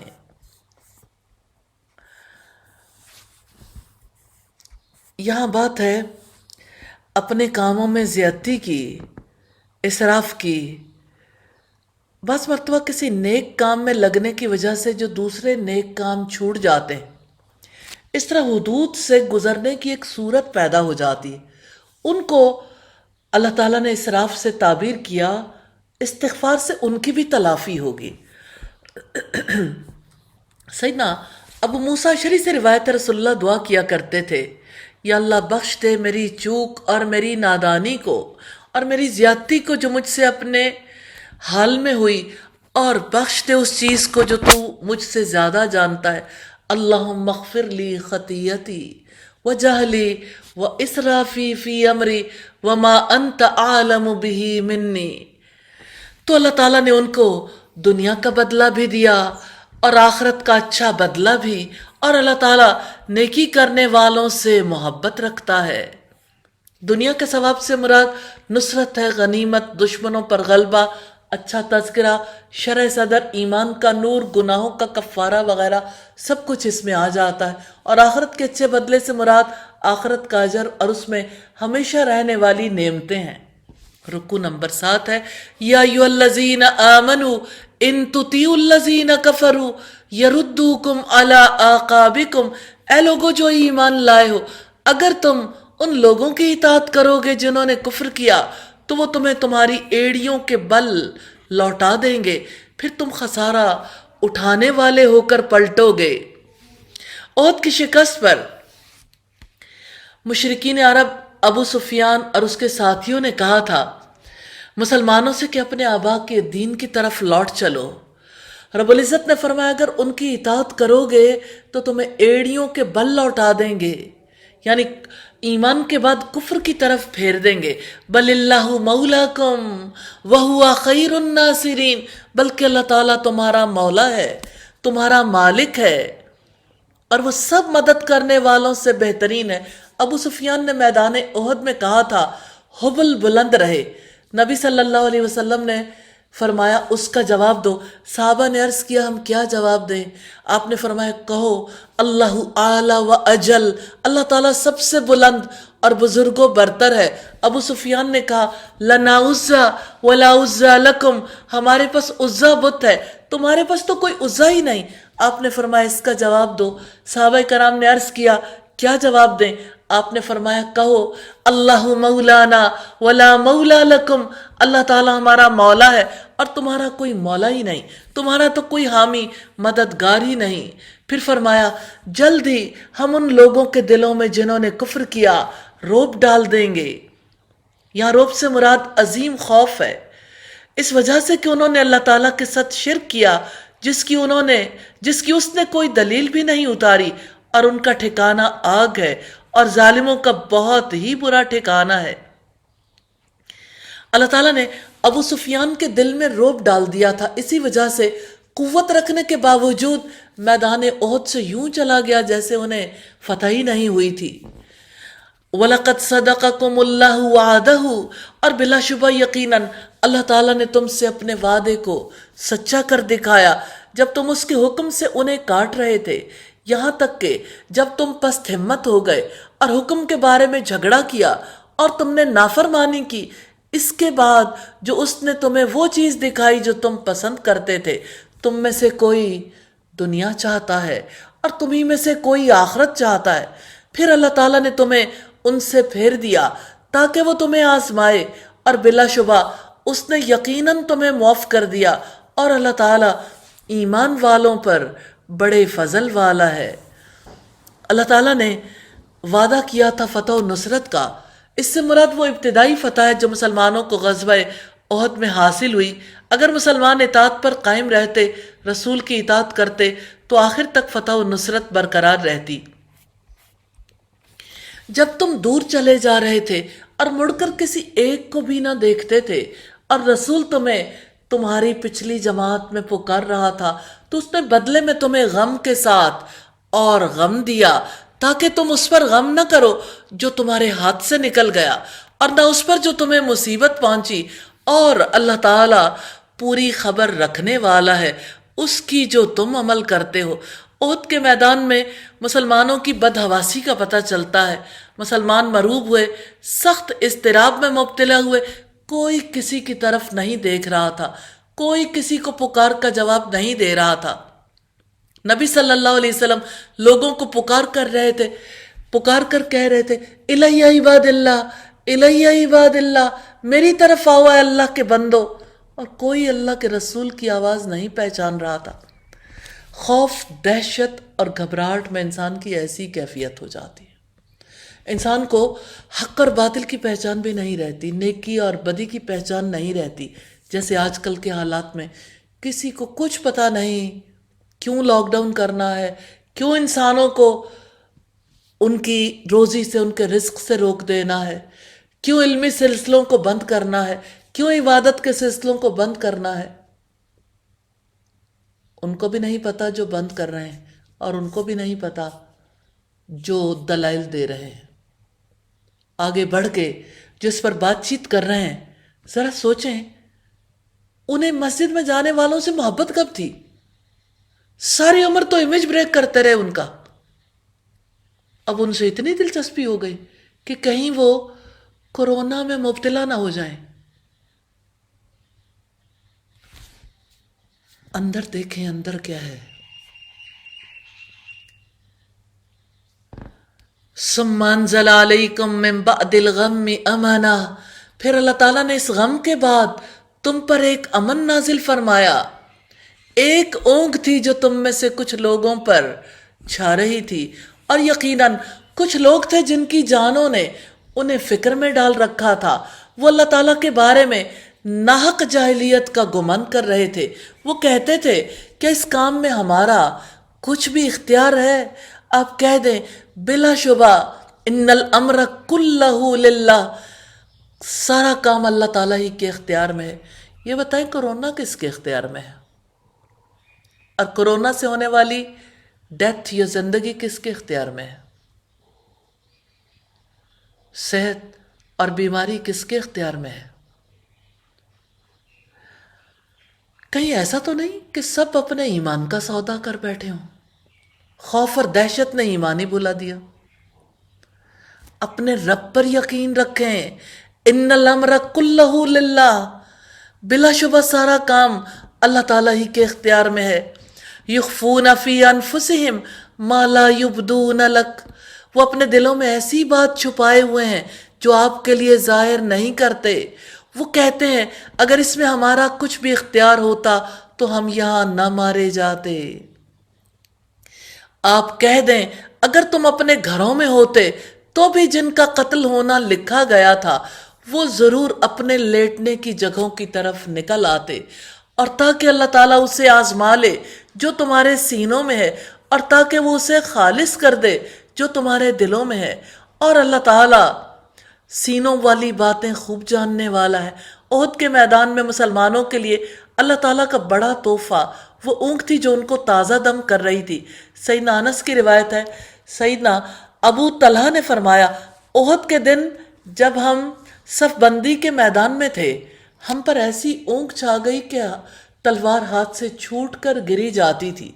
میں اس کو پکڑ رہا تھا، وہ گرتی چلی جا رہی تھی۔ اور ابو طلحہ کہتے ہیں میں نے احد کے دن اپنا سر اٹھایا، دیکھنے لگا ہر شخص کا سر ہودج پر جھکا ہوا۔ سبحان اللہ، جس کو اونگ آتی تھی اس کا سر نیچے ہو جاتا تھا۔ مسلمان میدان جنگ میں اپنی سواریوں پر اونگ رہے تھے، یہ اونگ ان کو فریش کر رہی تھی، تو اللہ تعالیٰ نے ان کے بعض اعمال کی وجہ سے معاف کر دیا۔ پھر فرمایا یقیناً تم میں سے جو لوگ اس دن پیٹھ پھیر گئے جب دو جماعتوں کا باہمی تصادم ہوا، یقیناً انہیں شیطان ہی نے ان کے بعض اعمال کی وجہ سے پھسلا دیا تھا، اور بلا شبہ اللہ تعالیٰ نے انہیں یقیناً معاف کر دیا ہے۔ بے شک اللہ تعالیٰ بے حد بخشنے والا نہایت بردبار ہے۔ رکوع نمبر 8 ہے، اے لوگو جو ایمان لائے ہو، تم ان لوگوں جیسے نہ ہو جانا جنہوں نے کفر کیا اور انہوں نے اپنے بھائیوں کے بارے میں کہا جب انہوں نے زمین میں سفر کیا یا وہ لڑنے والے تھے کہ اگر وہ ہمارے پاس ہی رہتے تو نہ مرتے اور نہ وہ قتل کیے جاتے، تاکہ اللہ تعالیٰ اس کو ان کے دلوں میں حسرت بنا دے۔ حالانکہ اللہ تعالیٰ ہی زندگی بخشتا اور موت دیتا ہے، اور جو بھی تم عمل کرتے ہو اللہ تعالیٰ اس کو خوب دیکھنے والا ہے۔ بات یقین کی ہے، واللہ یحیی و یمیت۔ آج کا مسلمان بھول گیا، یاد نہیں رہا کہ اللہ تعالیٰ ہی زندہ کرتا ہے، زندگی وہی دیتا ہے اور موت بھی وہی دیتا۔ واللہ بما تعملون بصیر، اور اللہ تعالیٰ اس کو خوب دیکھنے والا ہے جو تم عمل کرتے ہو۔ کیا یقین ہے اس بات پر کہ اللہ تعالیٰ کو خوب خبر ہے اور وہ اس کا حساب کتاب لے گا؟ اور یقیناً اگر تم اللہ تعالیٰ کی راہ میں مارے جاؤ یا مر جاؤ تو اللہ تعالیٰ کی بخشش اور رحمت اس سے کہیں بہتر ہے جسے وہ جمع کرتے ہیں۔ اور یقیناً اگر تم مر گئے یا قتل کر دیے گئے تو اللہ تعالیٰ ہی کی طرف تم جمع کیے جاؤ گے۔ فَبِمَا رَحْمَةٍ مِّنَ اللَّهِ لِنْتَ لَهُمْ، پس اللہ تعالیٰ کی بڑی رحمت ہی کی وجہ سے آپ ان کے لیے نرم ہو گئے ہیں، اور اگر آپ بدخلق اور سخت دل ہوتے تو یقیناً وہ آپ کے آس پاس سے منتشر ہو جاتے۔ سو آپ انہیں معاف کر دیں اور ان کے لیے بخشش مانگیں اور معاملات میں ان سے مشورہ کریں۔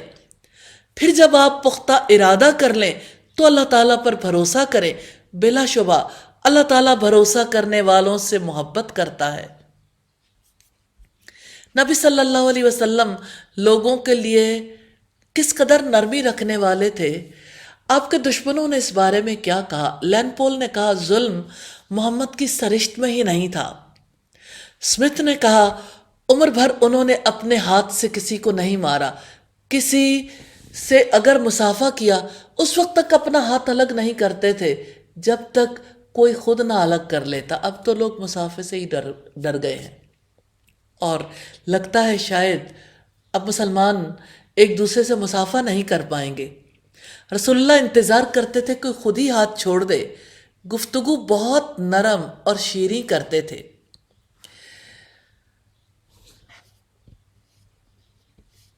سنن ابی داؤد میں ہے، آپ صلی اللہ علیہ وسلم نے ارشاد فرمایا جنت میں سخت مزاج بد اخلاق داخل نہیں ہوگا۔ الہی ہم سب کو بدخلقی سے، سخت مزاجی سے بچا لیجئے۔ ان ینصرکم اللہ فلا غالب لکم، اگر اللہ تعالیٰ تمہاری مدد فرمائے تو کوئی تم پر غالب آنے والا نہیں۔ مومن کو اللہ تعالیٰ پر اعتماد کرنا چاہیے، یہ دل کی عبادت ہے، یہی توحید ہے۔ مومن ایمان کے مطابق توکل کرتا ہے، اور اگر وہ تمہارا ساتھ چھوڑ دے تو اس کے بعد کون ہے جو تمہاری مدد کرے گا؟ اور ایمان والوں پر تو لازم ہے کہ اللہ تعالیٰ پر بھروسہ کریں، اور کسی نبی کے لیے ممکن ہی نہیں کہ وہ خیانت کرے، اور جو خیانت کرے گا قیامت کے دن اس کو لے آئے گا جو اس نے خیانت کی، پھر ہر جان کو جو اس نے کمایا اس کا پورا پورا بدلہ دیا جائے گا اور وہ ظلم نہیں کیے جائیں گے۔ پھر فرمایا تو کیا جو شخص اللہ تعالیٰ کی رضامندی کے پیچھے چلا اس کی مانند ہے جو اللہ تعالیٰ کی کسی ناراضگی کے ساتھ لوٹا اور اس کا ٹھکانہ تو جہنم ہے اور وہ بہت ہی برا ٹھکانہ ہے۔ دو طرح کے لوگ کبھی برابر نہیں ہو سکتے، نہ اللہ کے ہاں برابر ہو سکتے ہیں، نہ لوگ برابر قرار دیں گے۔ رب العزت نے فرمایا ام نجعل الذین آمنوا وعملوا الصالحات کالمفسدین فی الارض ام نجعل المتقین کالفجار، کیا ہم ان لوگوں کو جو ایمان لائے اور جنہوں نے نیک عمل کیے زمین میں فساد پھیلانے والوں کی طرح کر دیں؟ کیا ہم پرہیزگاروں کو بدکاروں جیسا کر دیں؟ ہم درجات عند اللہ واللہ بصیر بما یعملون، وہ سب اللہ تعالیٰ کے یہاں ان کے الگ الگ طبقے ہیں اور اللہ تعالیٰ خوب دیکھنے والا ہے اس کو جو وہ کرتے ہیں۔ لقد من اللہ علی المؤمنین اذ بعث فیہم رسولا من انفسہم یتلو علیہم آیاتہ ویزکیہم ویعلمہم الکتاب والحکمہ وان کانوا من قبل لفی ضلال مبین۔ بلا شبہ اللہ تعالیٰ نے ایمان والوں پر یقیناً احسان فرمایا کہ جب انہی میں سے ایک رسول ان میں مبعوث فرمایا جو انہیں اللہ تعالیٰ کی آیات پڑھ کر سناتا ہے اور انہیں پاک کرتا ہے اور انہیں کتاب اور حکمت کی تعلیم دیتا ہے، حالانکہ بلا شبہ اس سے پہلے وہ یقیناً کھلی گمراہی میں تھے۔ اللہ تعالیٰ نے فرشتوں میں سے جنوں میں سے رسول نہیں بنایا، اور رسول کے 4 فرائض ہیں: تلاوت قرآن، تعلیم کتاب، تعلیم حکمت اور تزکیہ نفس، جس سے مراد عقائد، اعمال اور اخلاق کی اصلاح۔ ابن عباس کا قول ہے تزکیہ سے مراد اللہ تعالیٰ کی اطاعت اور اخلاص ہے۔ نیت سے سب سے بڑا تزکیہ ہوتا ہے۔ اور کیا جب تمہیں ایک ایسی مصیبت پہنچی جس سے 2 گنی تم پہنچا چکے تھے تو تم نے کہا یہ کہاں سے آ گئی ہے؟ آپ کہہ دیں وہ تمہارے اپنے ہی پاس سے ہے، بلا شبہ اللہ تعالیٰ ہر چیز پر پوری طرح قدرت رکھنے والا ہے۔ غزوہ احد کی بڑی مصیبت تھی، 70 افراد شہید ہوئے۔ 70 تھوڑی ہوتے ہیں، 70 گھرانے متاثر ہوئے تھے۔ اور بدر کے دن مسلمانوں نے 70 کافروں کو قتل کیا تھا، 70 کو قیدی بنا لیا تھا۔ اللہ تعالیٰ نے فرمایا ان پر دوہری مصیبت آئی تھی، اللہ تعالیٰ نے تمہیں دشمنوں کی قید میں نہیں دیا۔ اور جو مصیبت تمہیں پہنچی جس دن 2 جماعتیں آپس میں ٹکرائی تھیں تو وہ اللہ تعالیٰ کے حکم سے تھی اور تاکہ وہ مومنوں کو جان لے۔ اس کی طرف اشارہ رسول اللہ کو پہلے خواب ہی میں کر دیا گیا تھا۔ آپ نے خواب میں دیکھا میں نے تلوار کو ہلایا تو اس کا اگلا حصہ ٹوٹ گیا۔ اس کی تعبیر اس نقصان کی صورت میں ظاہر ہوئی جو مسلمانوں کو احد میں اٹھانا پڑا، اور تاکہ انہیں بھی جان لے جنہوں نے منافقت کی اور جن کے لیے کہا گیا آؤ اللہ کی راہ میں جنگ کرو یا دفاع کرو، انہوں نے کہا اگر ہمیں کسی جنگ کا علم ہوتا تو ہم ضرور تمہارے پیچھے آتے۔ وہ اس دن ایمان سے زیادہ کفر کے قریب تھے، وہ اپنے منہ سے وہ بات کہتے ہیں جو ان کے دلوں میں نہیں ہے، اور اللہ تعالیٰ اس کو زیادہ جاننے والا ہے جسے وہ چھپاتے ہیں۔ یہاں منافقوں سے مراد عبداللہ ابن ابی اور اس کے ساتھی ہیں۔ مقام شہد سے اپنے 300 افراد کو لے کر عبداللہ ابن ابی الگ ہو گیا تھا۔ یہ وہ لوگ ہیں جو خود بیٹھے رہے اور اپنے بھائیوں کے بارے میں کہا اگر وہ ہماری مانتے تو نہ مارے جاتے۔ آپ کہہ دیں پھر موت کو اپنے اوپر سے ہٹا کر دکھا دو اگر تم سچے ہو۔ اور جو لوگ اللہ کی راہ میں قتل ہو گئے انہیں تم مردہ نہ سمجھو بلکہ وہ زندہ ہیں، اپنے رب کے پاس رزق دیے جاتے ہیں۔ نبی صلی اللہ علیہ وسلم نے فرمایا شہیدوں کی روحوں کو اللہ تعالیٰ نے سبز پرندوں کی پوٹوں میں رکھ کر جنت میں آزاد چھوڑ دیا ہے۔ اب وہ چرتی چکتی ہیں، شام کے وقت ان قندیلوں میں آ جاتی ہیں۔ آپ امیجن کریں گے قندیلیں کہاں ہیں؟ جو اللہ کے عرش کے نیچے لٹک رہی ہیں۔ شہیدوں کی روحیں کہاں قیام کرتی ہیں؟ ان کے لیے اتنا بڑا اعزاز، اتنا بڑا مرتبہ ہے۔ فرحین بما آتاہم اللہ من فضلہ اللہ تعالیٰ نے انہیں اپنے فضل سے انہیں جو دیا ہے اس پر وہ بہت خوش ہیں، اور جو ان کے پیچھے سے ان کے ساتھ نہیں ملے وہ ان پر خوشی محسوس کرتے ہیں کہ ان کے لیے نہ کوئی خوف ہے اور نہ ہی وہ غمگین ہوں گے۔ مقاتل نے کہا جس خیر، عزت اور رزق کو شہید پا رہے ہیں اس پر وہ بہت خوش ہیں، وہ خوشیاں منا رہے ہیں اللہ تعالیٰ کی طرف سے نعمت اور فضل پر، اور اس پر کہ یقیناً اللہ تعالیٰ ایمان والوں کا اجر ضائع نہیں کرتا۔ رکوع نمبر 9 ہے، جن لوگوں نے اللہ تعالیٰ اور رسول کا حکم مانا اس کے بعد بھی کہ انہیں زخم پہنچا، ان میں سے ان لوگوں کے لیے جنہوں نے نیکی کی اور اللہ تعالیٰ سے ڈر گئے بہت بڑا اجر ہے۔ جن سے لوگوں نے کہا کہ یقیناً دشمن تمہارے خلاف لشکر جمع کر چکے ہیں، لہٰذا تم ان سے ڈر جاؤ، چنانچہ اس نے ان کو ایمان میں اور زیادہ کر دیا۔ تذکرہ حمراء الاسد کا، جہاں رسول اللہ نے جا کر پڑاؤ ڈالا، اس موقع پر ابو سفیان نے سمجھا اور سے واپس آ کر بڑی غلطی کی، زیادہ اچھا تھا مسلمانوں کا پیچھا کرتے، ان کی طاقت کو آخری طور پر ختم کر دیتے۔ اس نے ایک میسج دے کر کسی کو بھیجا کہ ابو سفیان واپس آ رہا ہے اور اس کے ساتھی تمہارا پیچھا کر رہے ہیں۔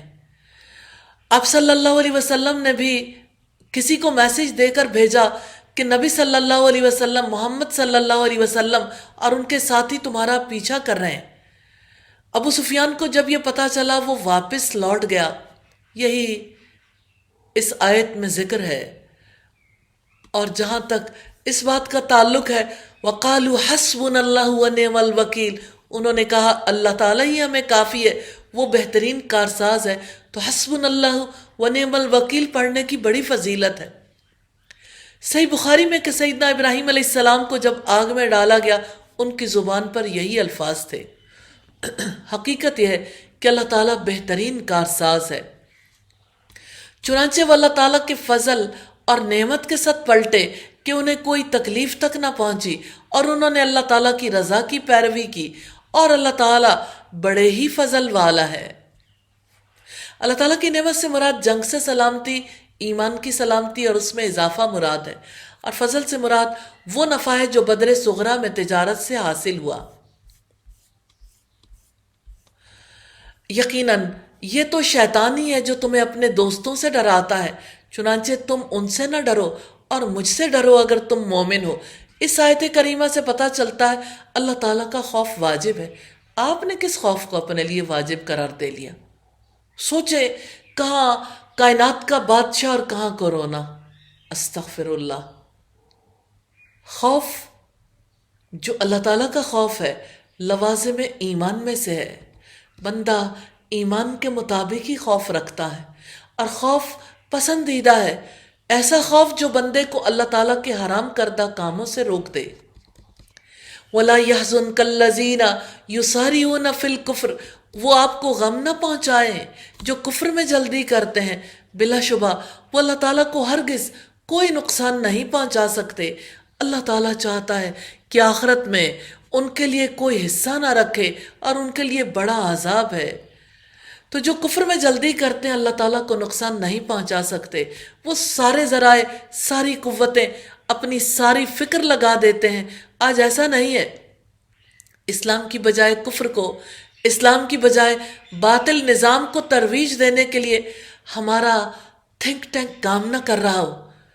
کیا ہمارے وہ تمام افراد جو ایڈورٹائزنگ میں کام کر رہے ہیں ان چیزوں کو خوبصورت بنا کر پیش نہیں کرتے؟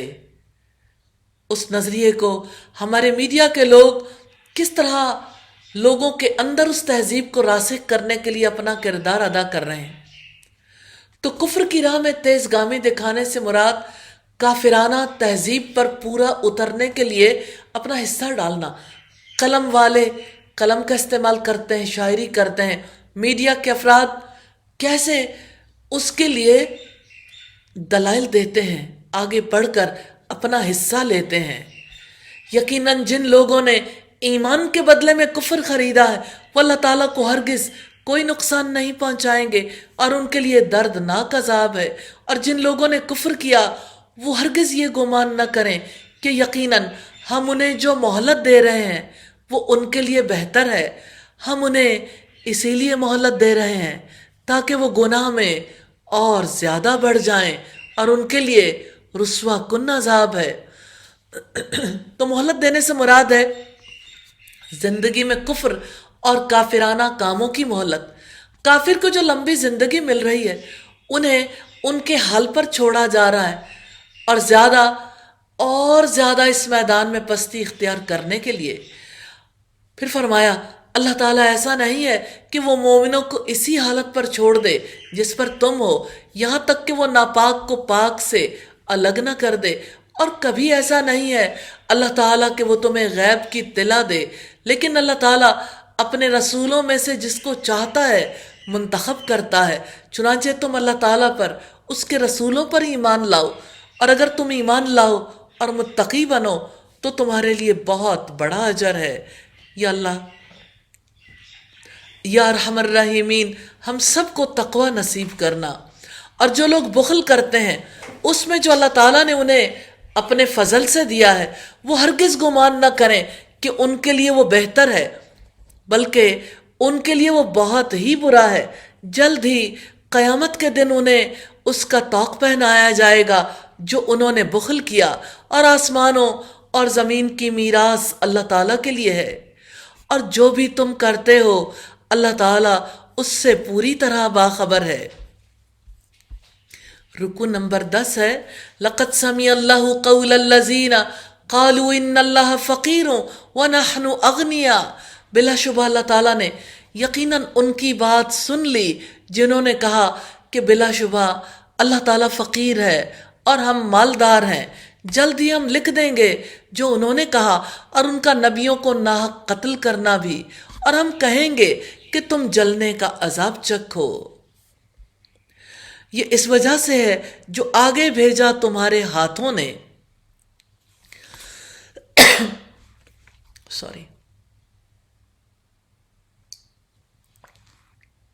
اور یقیناً اللہ تعالیٰ اپنے بندوں پر کچھ بھی ظلم کرنے والا نہیں۔ اللہ تعالیٰ مجرموں، متقیوں، کافروں کو ایک مقام مرتبہ نہیں دے گا، ہر ایک کا درجہ اپنے اعمال کے مطابق ہوگا۔ الذین قالوا ان اللہ عہد الینا اللہ نؤمن لرسول حتی یأتینا بقربان تأکلہ النار۔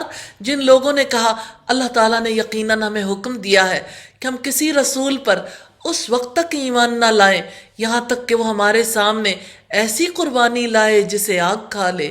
آپ کہہ دیں مجھ سے پہلے رسول بھی تمہارے پاس واضح دلیلیں اور وہ کچھ بھی لا چکے ہیں جو تم نے کہا، پھر تم نے انہیں قتل کیوں کیا اگر تم واقعتاً سچے تھے؟ پھر اگر وہ آپ کو جھٹلاتے ہیں تو یقیناً آپ سے پہلے بھی کئی رسول جھٹلائے جا چکے ہیں۔ تاریخ گواہ ہے بنی اسرائیل کے ساتھ کوئی رسول ایسا نہیں گزرا جس کو انہوں نے نہ جھٹلایا ہو، جو واضح دلیلیں اور صحیفے اور روشن کتاب لائے تھے۔ کل نفس ذائقۃ الموت، ہر جاندار موت کو چکھنے والا ہے، اور یقیناً تم قیامت کے دن ہی اپنے پورے اجر دیے جاؤ گے۔ چنانچہ جو آگ سے بچا لیا گیا اور جنت میں داخل کر دیا گیا تو وہ کامیاب ہو گیا، اور دنیا کی زندگی تو دھوکے کے سامان کے سوا کچھ نہیں ہے۔ سیدنا عبداللہ بن مسعود نے بیان کیا کہ نبی صلی اللہ علیہ وسلم نے چوکٹا خط کھینچا، پھر اس کے درمیان ایک خط کھینچا جو چوکٹے خط سے نکلا ہوا تھا، اس کے بعد درمیان والے خط کے اس حصے میں جو چوکٹے کے درمیان میں تھا چھوٹے چھوٹے بہت خطوط کھینچے، پھر فرمایا یہ انسان ہے، یہ اس کی موت ہے جو اسے گھیرے ہوئے ہے، اور جو بیچ کا خط باہر نکلا ہوا وہ اس کی امید ہے، اور چھوٹے چھوٹے خطوط اس کی دنیاوی مشکلات ہیں۔ انسان جب ایک مشکل سے بچ کر نکلتا ہے دوسری میں پھنس جاتا ہے، دوسری سے نکلتا ہے تیسری میں پھنس جاتا ہے۔ یہ ہماری زندگی ہے۔ صحیح بخاری کی 6417 نمبر روایت۔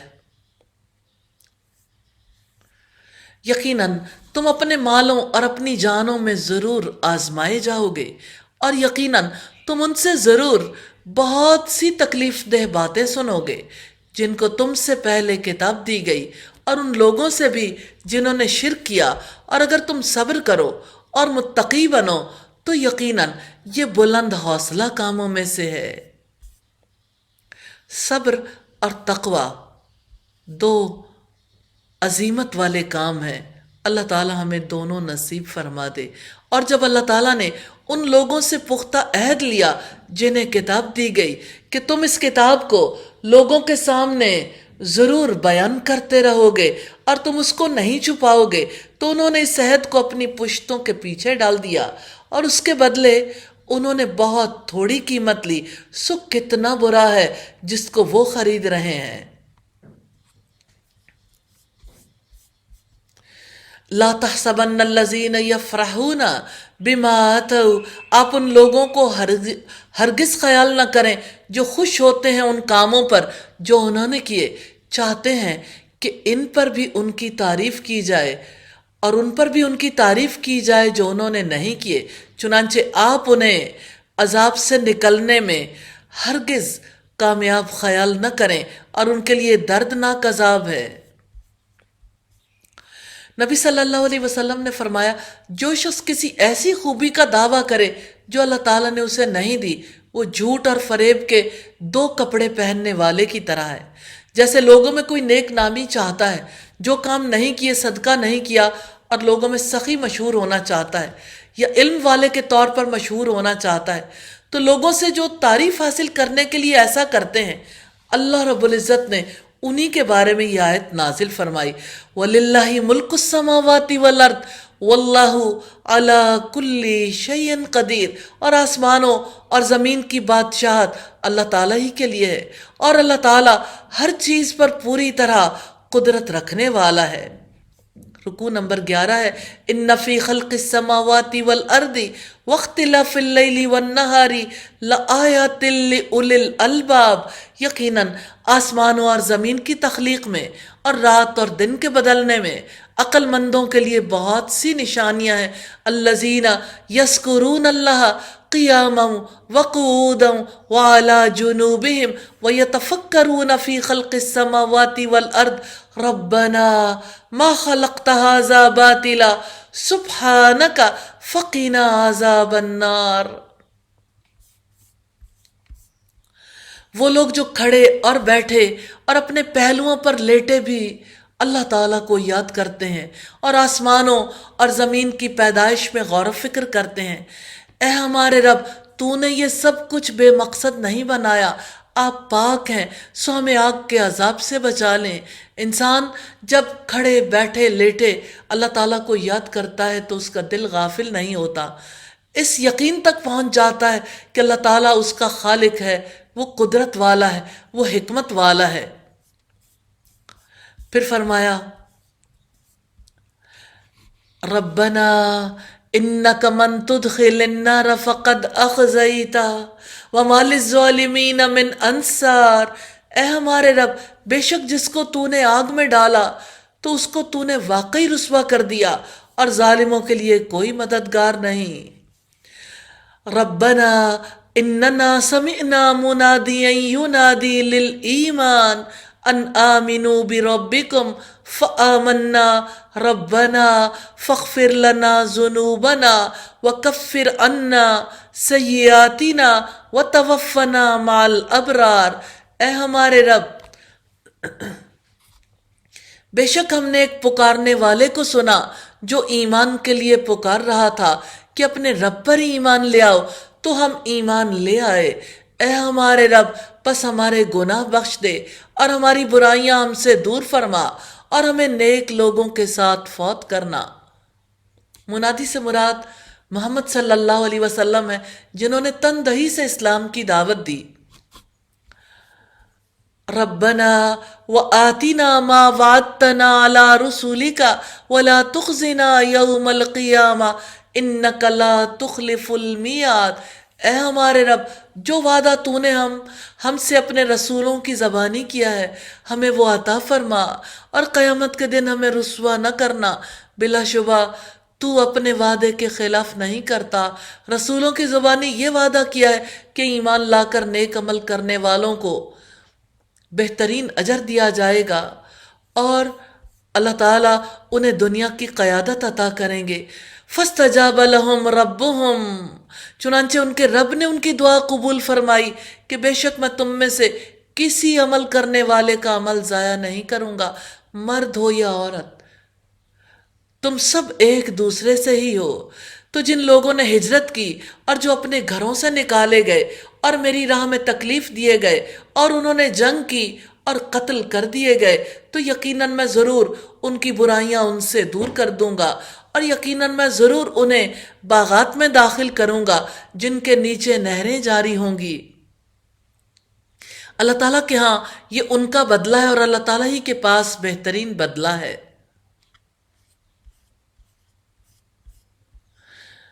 اور جن لوگوں نے کفر کیا ان کا شہروں میں چلنا پھرنا یعنی تجارت کرنا آپ کو ہرگز دھوکے میں نہ ڈالے، بہت ہی تھوڑا فائدہ ہے، پھر ان کا ٹھکانہ جہنم ہوگا اور وہ بہت ہی برا بچھونا ہے۔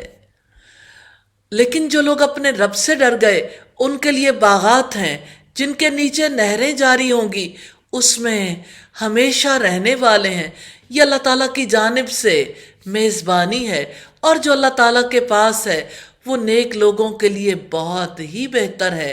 اور بے شک اہل کتاب میں سے ایسے بھی ہیں جو یقیناً ایمان رکھتے ہیں اللہ تعالیٰ پر اور اس چیز پر جو تمہاری طرف نازل کی گئی ہے، اور جو ان کی طرف نازل کی گئی ہے وہ اللہ تعالیٰ کے لیے خشوع کرنے والے ہیں۔ اللہ تعالیٰ کی آیات کے بدلے تھوڑی قیمت نہیں خریدتے۔ یہی لوگ ہیں جن کا اجر ان کے رب کے پاس ہے، بلا شبہ اللہ تعالیٰ بہت جلد حساب لینے والا ہے۔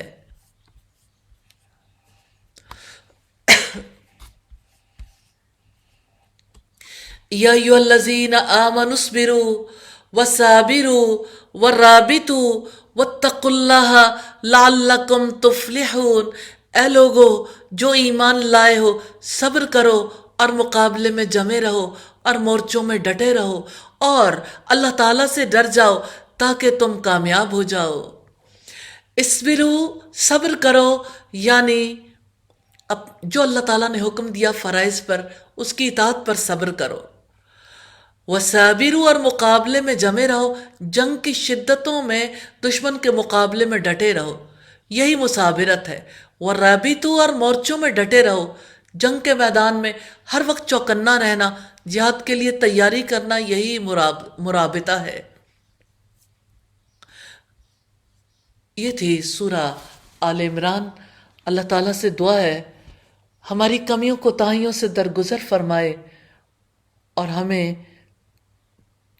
سورہ آل عمران میں جو توحید کی دعوت دی گئی ہمیں اس کا یقین نصیب فرمائے، اور اللہ تعالیٰ قیامت کے دن جب دو سائبانوں کی طرح یہ دو صورتیں آئیں گی یا دو بادلوں کی طرح، الہی تو انہیں ہمارے لیے بھی بھیج دینا، اور الہی ہمیں دن اور رات کے اوقات میں توفیق دینا سورہ البقرہ اور سورہ آل عمران کی تلاوت کی۔ اللہ کے پاک نام سے سورہ النساء کا آغاز کرتے ہیں۔ سورہ النساء مدنی سورت ہے، 176 آیات ہیں، 24 رکوع ہیں۔ یہ قرآن کریم میں چوتھے نمبر پر ہے، نزولی ترتیب کے اعتبار سے اس کا نمبر 92 ہے۔ سیدنا ابن مسعود فرماتے مجھے سورہ النساء کی 5 آیات دنیا و ما فیہا سے زیادہ محبوب ہیں۔ آیت نمبر 31، 40، 110 اور 152۔ سیدہ عائشہ فرماتی ہیں نبی صلی اللہ علیہ وسلم نے فرمایا جو قرآن پاک سے پہلی 7 سورتیں یاد کرے وہ ایک بہت بڑا عالم ہے۔ آئیے پہلا رکوع دیکھتے ہیں سورہ النساء کا۔ یا ایھا الناس اتقوا ربکم الذی خلقکم من نفس واحدہ وخلق منها زوجها وبث منہما رجالا کثیرا ونساء۔ اے لوگو اپنے رب سے ڈرو جس نے تمہیں ایک جان سے پیدا کیا اور اسی سے اس کی بیوی پیدا کی، اور اس نے ان دونوں سے بہت سے مرد اور عورتیں پھیلا دیے، اور اللہ تعالیٰ سے ڈر کر رہو جس کے واسطے سے تم ایک دوسرے سے سوال کرتے ہو، اور رشتہ داری کو بگاڑنے سے بھی ڈرو۔ بلا شبہ اللہ تعالیٰ تم پر ہمیشہ سے پورا نگہبان ہے۔ اللہ تعالیٰ نے سیدنا آدم علیہ السلام کے لیے سیدہ حوا کو پیدا کیا، اسی سے نسل انسانی کا سلسلہ جاری فرمایا۔ نبی صلی اللہ علیہ وسلم نے فرمایا، عورت پسلی سے پیدا ہوئی، پسلی کا بالائی حصہ زیادہ ٹیڑھا ہوتا ہے، اگر تم اسے سیدھا کرنا چاہو گے توڑ دو گے، اگر فائدہ اٹھاؤ گے تو ٹیڑھے پن کی حالت میں ہی اٹھاؤ گے۔ وَآتُوا الْيَتَامَىٰ أَمْوَالَهُمْ، اور یتیموں کو ان کے مال دے دو، اور ناپاک کو پاک سے نہ بدلو، اور ان کے مالوں کو اپنے مالوں کے ساتھ ملا کر نہ کھاؤ، یقیناً وہ ہمیشہ سے بہت ہی بڑا گناہ ہے۔ یتیم جس کے سر سے باپ کا سایہ دور ہو جاتا ہے۔ سیدنا سہل بن سعد سے روایت ہے، رسول اللہ نے فرمایا، میں اور یتیم کی کفالت کرنے والا جنت میں یوں ہوں گے۔ آپ نے اپنی شہادت کی انگلی اور درمیانی انگلی کو یوں لوگوں کے سامنے رکھا۔ اور اگر تمہیں ڈر ہو کہ یتیموں کے حق میں انصاف نہ کر سکو گے تو دوسری عورتوں میں سے جو تمہیں پسند آئیں، 2 اور 3 اور 4 کے ساتھ نکاح کرو۔ سو اگر تم ڈرو کہ تم عدل نہ کر سکو گے تو ایک ہی سے نکاح کرو، یا وہ جن کے تمہارے دائیں ہاتھ مالک ہوں، یہ زیادہ قریب ہے کہ تم انصاف سے نہ ہٹو۔ اس آیت میں ایک سے زائد نکاح کا تذکرہ ملتا ہے۔ اسلام نے نکاح کو محدود کیا ہے، زیادہ نکاح کرنے کے لیے آمادہ نہیں کیا۔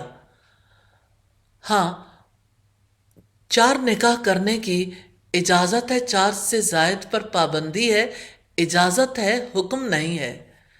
اور عورتوں کو ان کے مہر خوش دلی سے ادا کیا کرو، پھر اگر وہ اس میں سے کوئی چیز تمہارے لیے چھوڑنے پر دل سے خوش ہو جائیں تو اس کو مزے سے کھاؤ، تو اس کو کھاؤ، مزیدار خوشگوار ہے۔ یہ آیت اس بات کی دلیل ہے کہ عورت بالغ اور عاقل ہے تو اپنے مال میں پورے تصرف کا اختیار رکھتی ہے، خواہ وہ صدقہ ہی کیوں نہ کر دے۔ اور ناسمجھوں کو اپنے وہ مال نہ دو جسے اللہ تعالیٰ نے تمہارے لیے قائم رہنے کا ذریعہ بنایا ہے، اور تم انہیں اس میں سے کھلاؤ اور پہناؤ اور ان سے بھلی بات کرو۔ اور یتیموں کو جانچتے رہو یہاں تک کہ وہ نکاح کی عمر کو پہنچ جائیں، پھر اگر تم ان میں سمجھ بوجھ محسوس کرو تو ان کے مال ان کے حوالے کر دو، اور اس ڈر سے کہ وہ بڑے ہو جائیں گے ان کا مال فضول خرچی سے جلدی کرتے ہوئے نہ کھا جاؤ۔ اور جو مالدار ہے تو لازم ہے کہ وہ اس سے بچ جائے، اور جو محتاج ہے تو لازم ہے کہ وہ معروف طریقے سے کھائے۔ چنانچہ جب تم ان کا مال ان کے حوالے کرنے لگو تو ان پر گواہ بنا لو، اور اللہ تعالیٰ ہی حساب لینے والا کافی ہے۔ مردوں کے لیے ایک حصہ ہے جو والدین اور قریبی رشتہ دار ترکے میں چھوڑ جائیں، اور عورتوں کے لیے بھی اس میں سے ایک حصہ ہے جو والدین اور قریبی رشتہ دار ترکے میں چھوڑ جائیں، اس میں سے جو تھوڑا یا زیادہ ہو مقرر کیا ہوا حصہ ہے۔ اسلام کے وراثتی نظام پر بہت سے اعتراضات کیے جاتے ہیں۔ لوگ کہتے ہیں کہ اسلام ان کو وراثت منتقل کر دیتا ہے جنہوں نے کوئی کوشش ہی نہیں کی۔ صرف وراثت ہی منتقل ہوتی ہے؟ یہ جو شکل ماں باپ پر چلی جاتی ہے، اور پھر کتنی کیریکٹرسٹکس گھروں میں ہر وقت تذکرہ ہوتا ہے، یہ تمہاری فلاں بات باپ کی طرح ہے، ماں کی طرح، دادا ایسے تھے، دادی ایسی تھی، تمہاری سمجھداری دادی کی طرح ہے، اور باقی چیزیں۔ تو بات یہ ہے کہ صرف مال ہی منتقل نہیں کرتے، اچھی بری عادات اور کمزوریاں بھی منتقل کرتے ہیں۔ ایک اعتراض یہ بھی ہے کہ اسلام نے عورت کو آدھی وراثت دی۔ بات یہ ہے کہ مرد پر معاشی ذمہ داریوں کا بوجھ ہے، اسلام نے عورت پر بوجھ بھی نہیں ڈالا۔ مرد عورت کے ساتھ نکاح کرتا ہے، مہر دیتا ہے، عورت مہر وصول کرتی ہے۔ مرد عورت اور اولاد کو نان و نفقہ دیتا ہے، عورت کو اسلام نے پابند نہیں کیا۔ مرد باپ کے جانے کے بعد ماں بہنوں کی ذمہ داریاں اٹھاتا ہے، اور عورت یہ ذمہ داریاں نہیں اٹھاتی. مرد عورت کے مقابلے میں خاندان کی ضروریات کا 2 حصے زیادہ ذمہ دار ہوتا ہے. اجتماعی معاملات میں دوہری ذمہ داریاں دوہری وراثت کا حق دلواتی ہیں. اور جب تقسیم کے وقت قرابت دار، یتیم اور محتاج آ جائیں تو انہیں بھی اس مال میں سے کچھ دو اور ان سے بھلی بات کرو. جن کا حصہ مقرر نہیں، رشتہ داری کا لحاظ کرتے ہوئے کچھ بھی چھوٹا موٹا دیا جا سکتا ہے. زیادہ دینا چاہیں تب بھی کوئی حرج نہیں. اور لازم ہے کہ ڈریں وہ لوگ جو اگر اپنے پیچھے کمزور اولاد چھوڑ جاتے اور ان کے بارے میں وہ ڈرتے. چنانچہ ان پر لازم ہے کہ وہ اللہ تعالیٰ سے ڈر جائیں اور سیدھی بات ہی کہیں.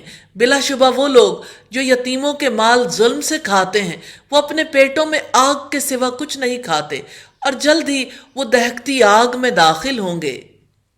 رکو نمبر 13 ہے یوصیکم اللہ فی اولادکم للذکر مثل حظ الانثیین. اللہ تعالیٰ تمہاری اولاد کے بارے میں تمہیں وصیت کرتا ہے. مرد کے لیے 2 عورتوں کے برابر حصہ ہے. پھر اگر عورتیں 2 سے زیادہ ہوں تو میت نے جو چھوڑا ہو اس میں سے 2/3 ان کے لیے حصہ ہے. اور اگر وہ اکیلی ہو تو آدھا ترکہ اس کے لیے ہے. اور میت کے ماں باپ میں سے ہر ایک کے لیے چھٹا حصہ ہے اس میں سے جو اس نے چھوڑا اگر اس کی اولاد ہو. پھر اگر اس کی کوئی اولاد نہ ہو اور اس کے وارث اس کے والدین ہوں تو اس کی ماں کا 1/3 حصہ ہے. پھر اگر اس کے بہن بھائی بھی ہوں تو اس کی ماں کا چھٹا حصہ ہے.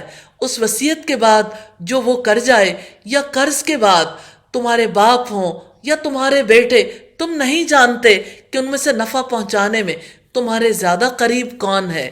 یہ اللہ تعالیٰ کی طرف سے مقرر کیا ہوا ہے. یقیناً اللہ تعالیٰ ہمیشہ سے سب کچھ جاننے والا، کمال حکمت والا ہے. یہ آیت ارکان دین میں سے ایک بنیاد ہے، احکامات کے ستونوں میں سے ایک ستون ہے اور امہات الآیات میں سے، کیونکہ یہ علم الفرائض پر مشتمل ہے. اور جو تمہاری بیویاں چھوڑ جائیں اس میں تمہارا آدھا حصہ ہے اگر ان کے لیے کوئی اولاد نہ ہو. پھر اگر ان کے لیے اولاد ہو تو تمہارے لیے اس میں 1/4 حصہ ہے جو انہوں نے چھوڑا ہے اس وصیت کے بعد جو وہ کر جائیں یا قرض کی ادائیگی کے بعد. اور ان کے لیے 1/4 حصہ ہے اس میں سے جو تم نے چھوڑا اگر تمہاری کوئی اولاد نہ ہو. پھر اگر تمہارے لیے کوئی اولاد ہو اس میں سے ان کے لیے 8واں حصہ ہے جو تم نے چھوڑا اس وصیت کے بعد جو تم کر جاؤ یا قرض کی ادائیگی کے بعد. اور اگر کوئی مرد جس کا ورثہ لیا جا رہا ہے، جس کے نہ ماں باپ ہیں اور نہ اولاد ہے، یا وہ کوئی عورت ہو اس کے لیے 1 بھائی یا 1 بہن ہو تو دونوں میں سے ہر ایک کے لیے چھٹا حصہ ہے. پھر اگر وہ بہن بھائی اس سے زیادہ ہوں تو وہ سب 1/3 میں شریک ہوں گے وصیت کے بعد جو کی جائے یا قرض کی ادائیگی کے بعد، بشرط یہ کہ کسی کا نقصان نہ کیا گیا ہو. اللہ تعالیٰ کی طرف سے وصیت ہے اور اللہ تعالیٰ سب کچھ جاننے والا، نہایت بردبار ہے. یہ اللہ تعالیٰ کی حدود ہیں اور جو اللہ تعالیٰ اور اس کے رسول کی فرما برداری کرے گا وہ اسے جنتوں میں داخل کرے گا جن کے نیچے سے نہریں جاری ہوں گی، ان میں وہ ہمیشہ رہنے والے ہیں. اور یہ بہت بڑی کامیابی ہے. اور جو اللہ تعالیٰ اور اس کے رسول کی نافرمانی کرے گا اور اس کی حدوں سے نکل جائے گا، اللہ تعالیٰ اس کو آگ میں داخل کرے گا جس میں وہ ہمیشہ رہنے والا ہے اور اس کے لیے رسوا کن عذاب ہے. یہ رکو نمبر 14 ہے اور یہ آخری رکو ہے. اور تمہاری عورتوں میں سے جو بدکاری کریں ان پر اپنے میں سے 4 مردوں کی گواہی لو. پھر اگر وہ گواہی دے دیں تو انہیں گھروں میں بند رکھو یہاں تک کہ انہیں موت اٹھا لے جائے یا اللہ تعالیٰ ان کے لیے کوئی راستہ نکال دے. سیدنا عبادہ ابن صامت بیان کرتے ہیں کہ رسول اللہ نے فرمایا مجھ سے احکام سیکھ لو، مجھ سے احکام سیکھ لو، مجھ سے احکام سیکھ لو. اللہ تعالیٰ نے عورتوں کے لیے سبیل پیدا فرما دی ہے. کنوارا کنواری کے ساتھ بدکاری کرے تو اس کے لیے 100 کوڑے اور اس کے لیے جلا وطنی ہے. اور شادی شدہ مرد شادی شدہ عورت کے ساتھ بدکاری کرے تو ان میں سے ہر ایک کے لیے 100 کوڑے اور رجم کی سزا ہے. صحیح مسلم کی 4414 نمبر روایت ہے. اور تم میں سے جو بھی 2 افراد بدکاری کریں ان دونوں کو سزا دو. پھر اگر وہ دونوں توبہ کر لیں اور اصلاح کر لیں تو ان سے درگزر کرو. یقیناً اللہ تعالیٰ ہمیشہ سے بے حد توبہ قبول کرنے والا، نہایت رحم والا ہے. اللہ تعالیٰ پر توبہ کا قبول کرنا صرف انہی کے لیے ہے جو نادانی سے برائی کرتے ہیں پھر جلدی اس سے توبہ کرتے ہیں، تو یہی لوگ ہیں جن پر اللہ تعالیٰ مہربان ہوتا ہے، اور اللہ تعالیٰ ہمیشہ ہی سے سب کچھ جاننے والا، کمال حکمت والا ہے۔ سیدنا عبداللہ بن مسعود سے روایت ہے، رسول اللہ نے فرمایا ندامت ہی توبہ ہے۔ حقیقت یہ ہے کہ سچی توبہ کا آغاز ندامت ہی سے ہوتا ہے، پھر دوبارہ کبھی نہ کرنے کا عزم اور گناہوں کا کفارہ ادا کرنا ہے۔ سچی توبہ یہ کہ گناہ پر ندامت کے بعد گناہ سے نکل آئیں، نیک کام کا عزم کریں، گناہوں کا کفارہ ادا کریں۔ اور توبہ ایسے لوگوں کے لیے نہیں ہے جو برے کام کرتے جاتے ہیں، حتیٰ کہ جب ان میں سے کسی کے پاس موت آ جاتی ہے وہ کہتا ہے کہ بلا شبہ اب میں نے توبہ کی، اور نہ ہی ان کی توبہ ہے جو اس حال میں مرتے ہیں کہ وہ کافر ہیں۔ یہی لوگ ہیں جن کے لیے ہم نے بہت دردناک عذاب تیار کر رکھا ہے۔ اے لوگو جو ایمان لائے ہو، تمہارے لیے حلال نہیں ہے کہ تم زبردستی عورتوں کے وارث بن جاؤ، اور نہ ہی تم انہیں روکو کہ جو تم نے انہیں دیا ہے اس کا کچھ حصہ ان سے وصول کرو، مگر یہ کہ وہ کھلی بے حیائی کریں۔ وَعَاشِرُوهُنَّ بِالْمَعْرُوفِ، اور ان کے ساتھ اچھے انداز میں زندگی گزارو۔ یہ عورت کا حق ہے کہ مرد اس کے ساتھ حسن معاملہ کرے۔ فَإِن كَرِهْتُمُوهُنَّ، پھر اگر تم انہیں ناپسند کرتے ہو تو ہو سکتا ہے کہ تم جس کو ناپسند کرو اور اللہ تعالیٰ نے اس میں بہت زیادہ بہتری رکھ دی ہو، اور اگر تم ایک بیوی کی جگہ دوسری بیوی بدلنے کا ارادہ کر لو اور تم نے ان میں سے ایک کو خزانہ تک دے دیا ہو تو بھی اس میں سے تم کچھ واپس نہ لو، کیا تم اسے بہتان لگا کر اور کھلا گناہ کر کے واپس لوگے؟ اور تم وہ کیسے لے سکتے ہو حالانکہ تم ایک دوسرے سے صحبت کر چکے ہو اور وہ تم سے مضبوط عہد بھی لے چکی ہیں؟ اور جن عورتوں سے تمہارے باپ نکاح کر چکے ہوں ان سے نکاح نہ کرو مگر جو پہلے ہو چکا، یقیناً وہ ہمیشہ سے بے حیائی اور سخت ناراضگی کی بات ہے اور بہت ہی برا راستہ ہے۔ آخری آیات ہیں، حرمت علیکم امہاتکم وبناتکم واخواتکم واماتکم وخالاتکم، تم پر حرام کی گئی ہیں تمہاری مائیں اور تمہاری بیٹیاں اور تمہاری بہنیں اور تمہاری پھوپھیاں اور تمہاری خالائیں اور بھائی کی بیٹیاں اور بہن کی بیٹیاں اور تمہاری وہ مائیں جنہوں نے تمہیں دودھ پلایا، اور رضاعت میں تمہاری بہنیں اور تمہاری بیویوں کی مائیں، اور تمہاری گود میں پرورش پانے والی وہ لڑکیاں جو تمہاری ان بیویوں سے ہوں جن سے تم نے صحبت کی ہے۔ پھر اگر تم نے ان سے صحبت نہیں کی تو تم پر کوئی گناہ نہیں، اور تمہارے ان بیٹوں کی بیویاں جو تمہاری صلب سے ہیں، اور یہ کہ تم اکٹھا کر دو دو بہنوں کو مگر جو پہلے ہو چکا، یقیناً اللہ تعالیٰ بے حد بخشنے والا نہایت رحم والا ہے۔ 7 نسبی حرام رشتے ہیں، مائیں، بیٹیاں، بہنیں، پھوپھیاں، خالائیں، بھانجیاں، بھتیجیاں۔ ابن عباس فرماتے ہیں 7 عورتیں نسب کی وجہ سے حرام ہیں اور 7 عورتیں سسرال کی وجہ سے حرام ہیں۔ پھر انہوں نے اسی آیت کی تلاوت کی۔ 7 سسرالی محرمات ہیں، ساس، بہو، ربائب یعنی بیوی کے پہلے شوہر کی بیٹیاں، 2 سگی بہنوں کا نکاح میں جمع ہونا، بیوی کی بہن یعنی سالی، پھوپھی، خالہ، بھتیجی اور بھانجی سے نکاح بیوی کی موجودگی میں حرام ہے۔ رسول اللہ نے فرمایا پھوپھی اور بھتیجی، خالہ اور بھانجی کو ایک نکاح میں جمع نہ کیا جائے۔ الحمدللہ 4تھا پارہ کمپلیٹ ہوا اور اہم احکامات کے ساتھ۔ اللہ تعالیٰ سے دعا ہے ہمیں ڈیٹیل سے پڑھنا نصیب فرمائے اور ہمیں اس پر عمل کرنے کی توفیق عطا فرمائے۔ الحمدللہ الذی بنعمتہ تتم۔ السلام علیکم ورحمۃ اللہ وبرکاتہ۔